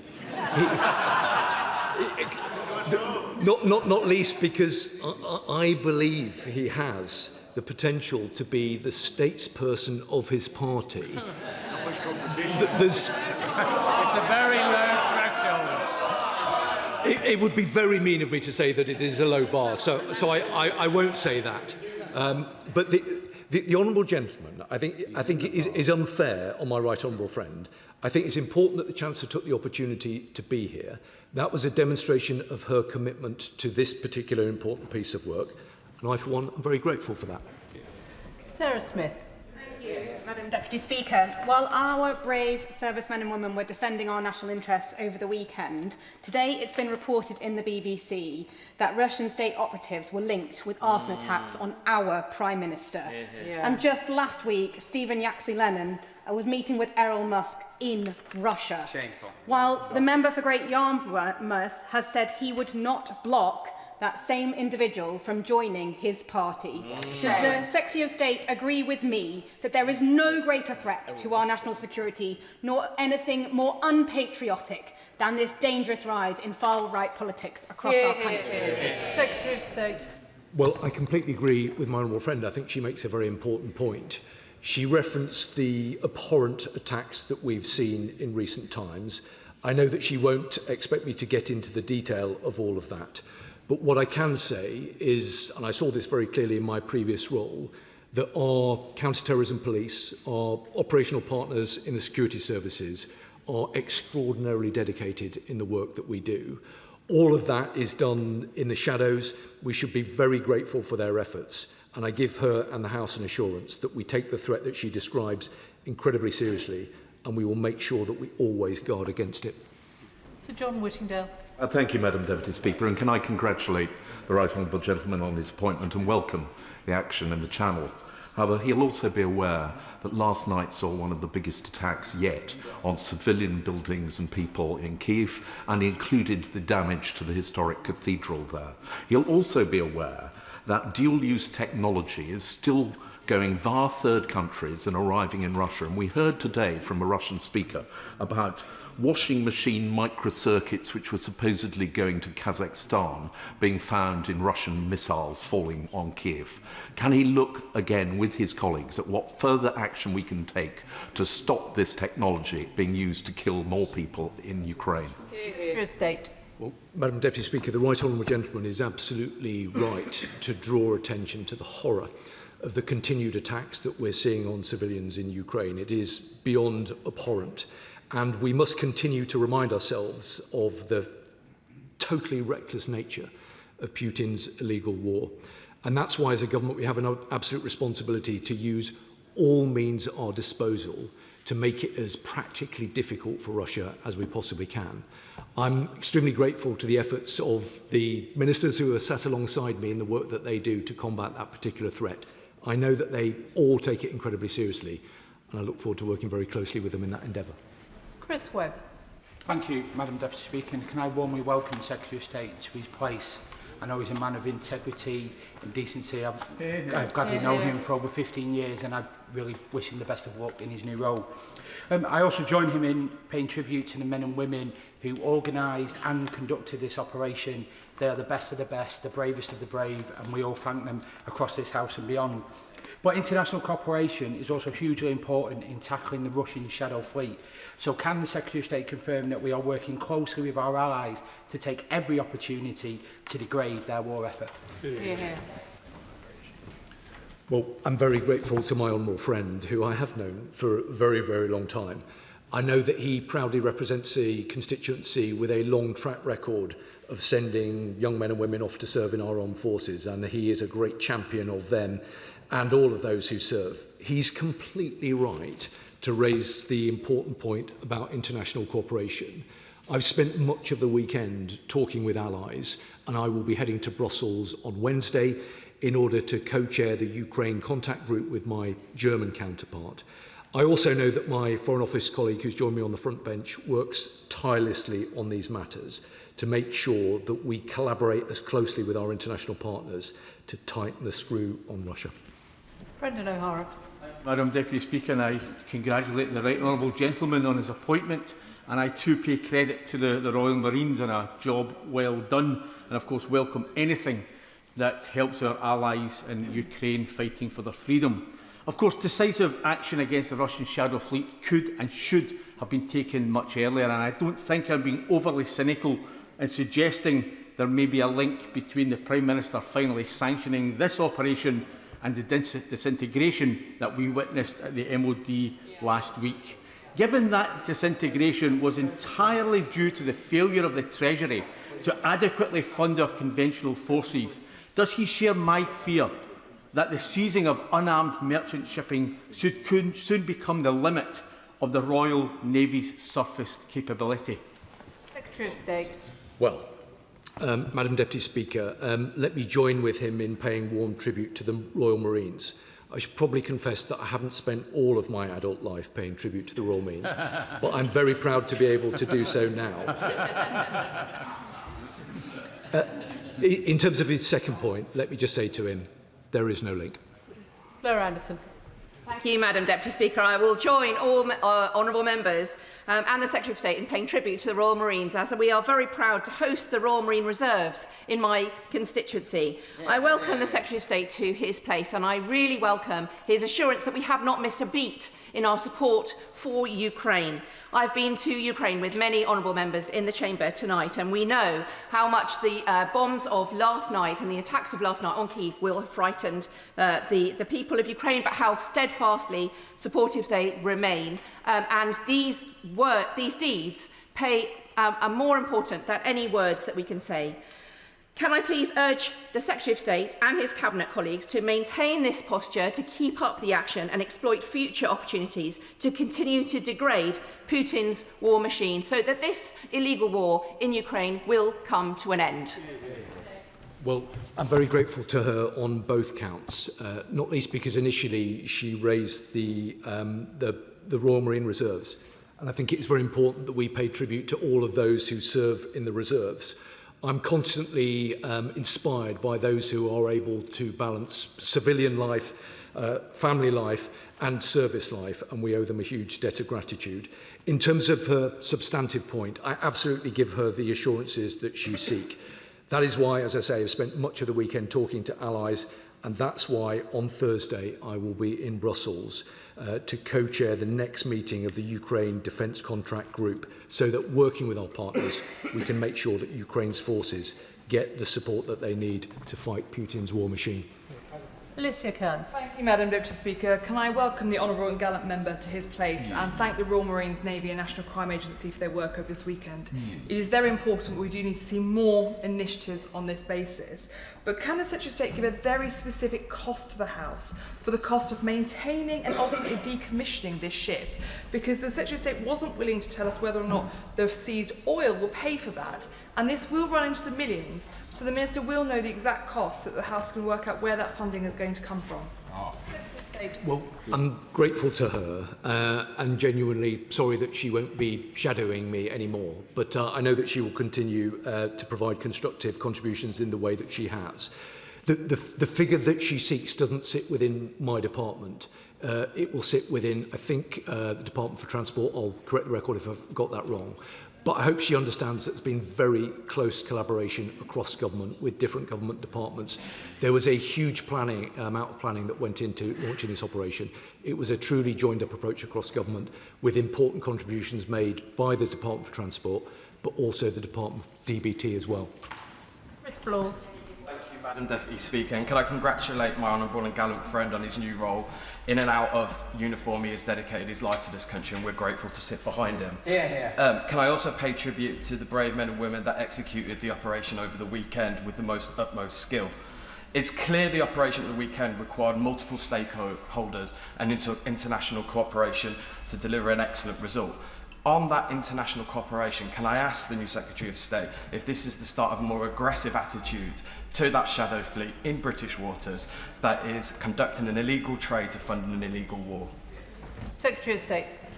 Well, I'm grateful to him, and again, he's right to highlight the importance of international cooperation. I think robust action is the word that I would use. I think that the stakes of the war in Ukraine are so high that we absolutely owe it not just to the people of Ukraine, but to the people in this country to make sure that we are using robust action in the way that we saw yesterday.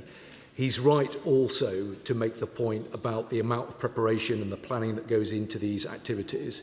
It was an absolute privilege to be very closely sighted on the deployment of our troops over the course of this weekend. They performed a very difficult and complex task in an exemplary way. And he, like all of us, I know, are very proud of them. Victoria Collins. Thank you, Madam Deputy Speaker. Standing up to Russia, standing shoulder to shoulder with Ukraine, supporting our military also depends on our military infrastructure and our defence manufacturing.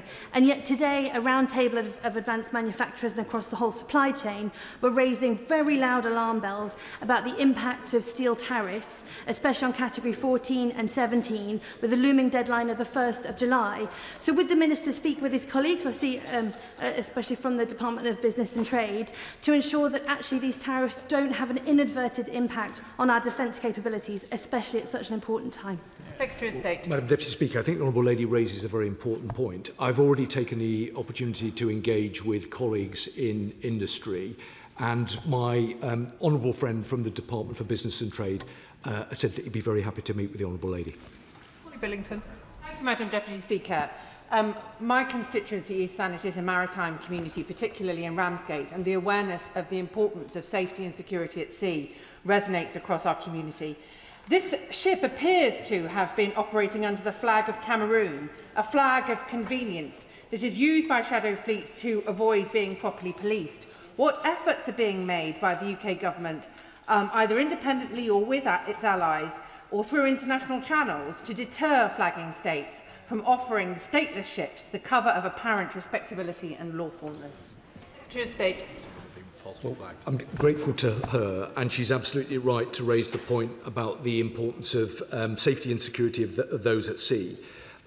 She made an important point with regard to a flag of convenience. I know that she will understand that because of the ongoing investigation, I can't get into the specifics of this particular case. But my honourable friend from the Foreign Office has just given me assurance that we are working very closely with our allies on the particular point that she's raised. Ben Objecti. I welcome the new Defence Secretary on his battlefield promotion. He'll remember from his time in command that the best way to prove himself to his new team is to take them out tomorrow morning and thrash them at Fizz. So I look forward to that. On the question of the DIP, it was widely reported last week that the funding settlement was 10 billion of cash plus 3.5 billion, which I assume was the in-year cuts that were announced back in April. Yep. What confidence does the Defence Secretary have that in the next 2 weeks that he's been given as a stay of execution, that he'll be able to make that plan work more to a better standard than the previous Defence Secretary could in the previous 9 months and ended up resigning over? And what will happen if the Defence Chiefs dig their heels in? Will he end up publishing the DIP as it was before he took over, or can he guarantee that he will manage to change this sufficiently that it will satisfy all the parties involved?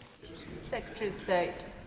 Well, I'm grateful to him for his welcome, which felt a little bit different from some of the comments that I heard reported over the course of the weekend. But I will leave that to one side for now, not least because I think he's extended an invitation to go out for a run in the morning.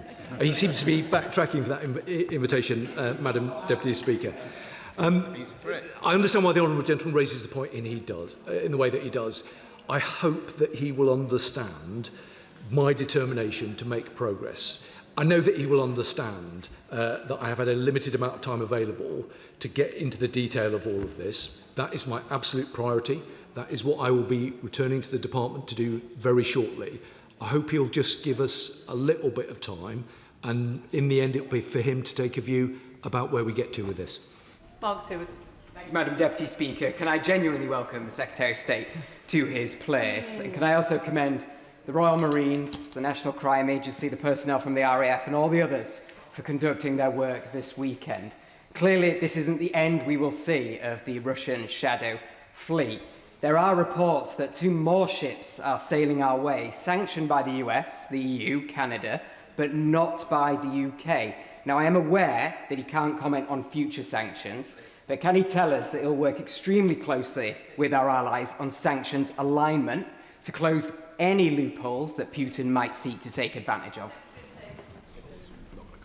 Well, Madam Deputy Speaker, I'm very grateful to my Yorkshire neighbour for his welcome, for the tribute that he's paid to the Royal Marines. But also, I just want to emphasise the support that he offered for the National Crime Agency. I was privileged to work very closely with them over the past 2 years. They do extraordinary work in the shadows, but we should be hugely grateful to them. I give him the assurances that he seeks with regard to the close cooperation with our international allies, joined on the front bench by my colleague from the Foreign Office. I know that he works incredibly hard to ensure that we are best joined up and working most closely with our allies. We take it very seriously. We understand the benefits of doing so. Thank you, Madam Deputy Speaker, and I welcome the Secretary of State to his position and thank him for his statement, and indeed our brave Royal Marines for undertaking this action. Madam Deputy Speaker, it's been reported in the press that our entire hunter-killer fleet is out of the water, being repaired and maintained. Is this true, and when will these submarines be back on duty defending our seas? Thank you. I'm very grateful to him for the point that he's raised in the way that he has done it. I think he will understand that I'm not in a position to be able to talk about the availability of submarines and the activity that they undertake. But perhaps in the Right Honourable Gentleman opposite questions, why not? I'm quite certain that he wouldn't have done that when he was in government, and I'm not going to do it either. What I will do is pay tribute to those who serve on submarines for their outstanding service. Spence. Thank you, Madam Deputy Speaker. Can I welcome my honourable and gallant friend to his new role? I know he's a very humble man, but I want to say what a pleasure it is to work with him and honourable and gallant members from across the House in this place. I also want to pay tribute to all the armed service personnel who took part in yesterday's really important operation. Clearly, sanctions are really important, and sanctions against the Russian war machine are incredibly important in defending our allies in Ukraine. However, sanctions only work if we look to enforce them. So what reassurance can the Secretary of State give me that we will continue to, this government will continue to support that enforcement? Secretary of State. I'm very grateful to him. He's slightly thrown me because he isn't in his usual place, but it's good to see him over there. He's right about the importance of sanctions, but he's also right about the importance of sanctions enforcement. I know it is an issue that my honourable friend, the Minister from the Foreign Office, takes very seriously. They're kept under very close review, as with other colleagues across government, including with DBT, but I'm very happy to speak to him more about it. Peter Fortune. Thank you, Madam Deputy Speaker, and it's good to see the member for Harlow moving to his right. Can I also pay tribute to members of the armed forces community who played a big part in this operation? They truly are the best of us. Madam Deputy Speaker, I wonder if the Secretary of State could advise us on any actions that are being taken on the Russian frigate, the Admiral Grigorovich, I hope I got that right, which has been patrolling in English waters for 2 months without intervention from the Royal Navy. Secretary of State. I'm grateful to him for the point that he's raised. I know that he will understand that it would be unwise of me to get into commentary with regard to specific activities. But what I hope yesterday's actions demonstrate is our absolute resolve to take robust action against Russia. And we will look for every opportunity to do that. John Slinger. Thank you, Madam Deputy Speaker. I welcome my right honourable and gallant friend to his place and his new position. Given that nearly 3 times as many Conservative honourable members were in the Defence Industrial Plan statement as are in the Chamber for this statement, would he agree with me that while of course we're all tempted on occasion to politicise issues, We are better when we speak with one voice in this House, particularly on matters of national security. Secretary of State. Well, I think the Honourable Member does raise an important point. I completely understand why members opposite and members elsewhere will want to score political points. I think the public expect us to behave in a grown-up fashion, particularly when it comes to the defence of our nation. That will always be my approach, and that is the approach that I will recommend to others. Professor Mont. Thank you, Madam Deputy Speaker. Welcome the Defence Secretary to his position, and thank you for his statement. Sanctions are ineffective unless they're fully enforced, and I join my colleague on the Lib Dem spokesperson just to point out, of course, that we cannot allow loopholes to undermine our sanctions regime against Putin's war machine. I point out the numerous shell companies that are used as a shield, as well as flags, to disguise operational control of its shadow fleet, but also Russia's using extensively non-military dual-use manufacturing and the global commercial supply chain to support its war. So can I ask, what action is the Secretary of State taking to prevent Russia from using dual-use manufacturing, to boost the UK's manufacturing expertise so it can identify potential dual use, and to prevent commercial supply infrastructure to support its war, and to ensure that sanctions are fully enforced? Secretary of State. Well, the Honourable Lady is right to raise the importance of defence manufacturing, and she raised a number of other important points as well, not least around unpacking transparency and shell companies. My ministerial colleagues on both sides of me, from the Foreign Office and from DBT, were listening intently to the points that she raised and were providing me with assurances that there is a lot of activity in their departments to stand against the kind of points that she raised. She's indicating that she wants somebody to write to her, and we'll work out which one of us is going to do so. Across the chamber. Can I thank the Secretary of State for his statement this afternoon? Point of order, Madam Deputy Speaker. Point of order, David Reid. Thank you, Madam Deputy Speaker. In the earlier urgent question on the Defence Investment Plan, the Minister for Defence Readiness and Industry said that the government are committed to all 62 recommendations laid out in the Strategic Defence Review. And in a later response to a Right Honourable Member, the Minister described those recommendations only as ones the government supports. Now, Madam Deputy Speaker, as you all know, the word committed carries specific financial meaning in our civil service. So can the Minister use this opportunity to clarify the government's position? And if not, can you, Madam Deputy Speaker, advise me how to get an appropriate answer? I'm grateful to the honourable gentleman for notice of his point of order, and I understand that he also notified the Minister that he intended to raise it. As he will know, this is not a matter for the Chair, but I'm sure that the front bench has heard him, and if the Minister wished to respond, he could, of course, do so through a further point of order. Point of order, Luke Pollard. Thank you. I'm grateful for my Devon neighbour for allowing me to say again, we back all 62 recommendations of the Strategic Defence Review. We're implementing all 62 recommendations in the Strategic Defence Review. It's an important, first of its kind review, and it's one that this government fully backs. Motion number 1 on business of the House today. Minister to move. I beg to move. The question is as on the order paper. The question is as on the order paper. As many as are of that opinion say aye. Aye. Of the contrary, no. I think the ayes have it.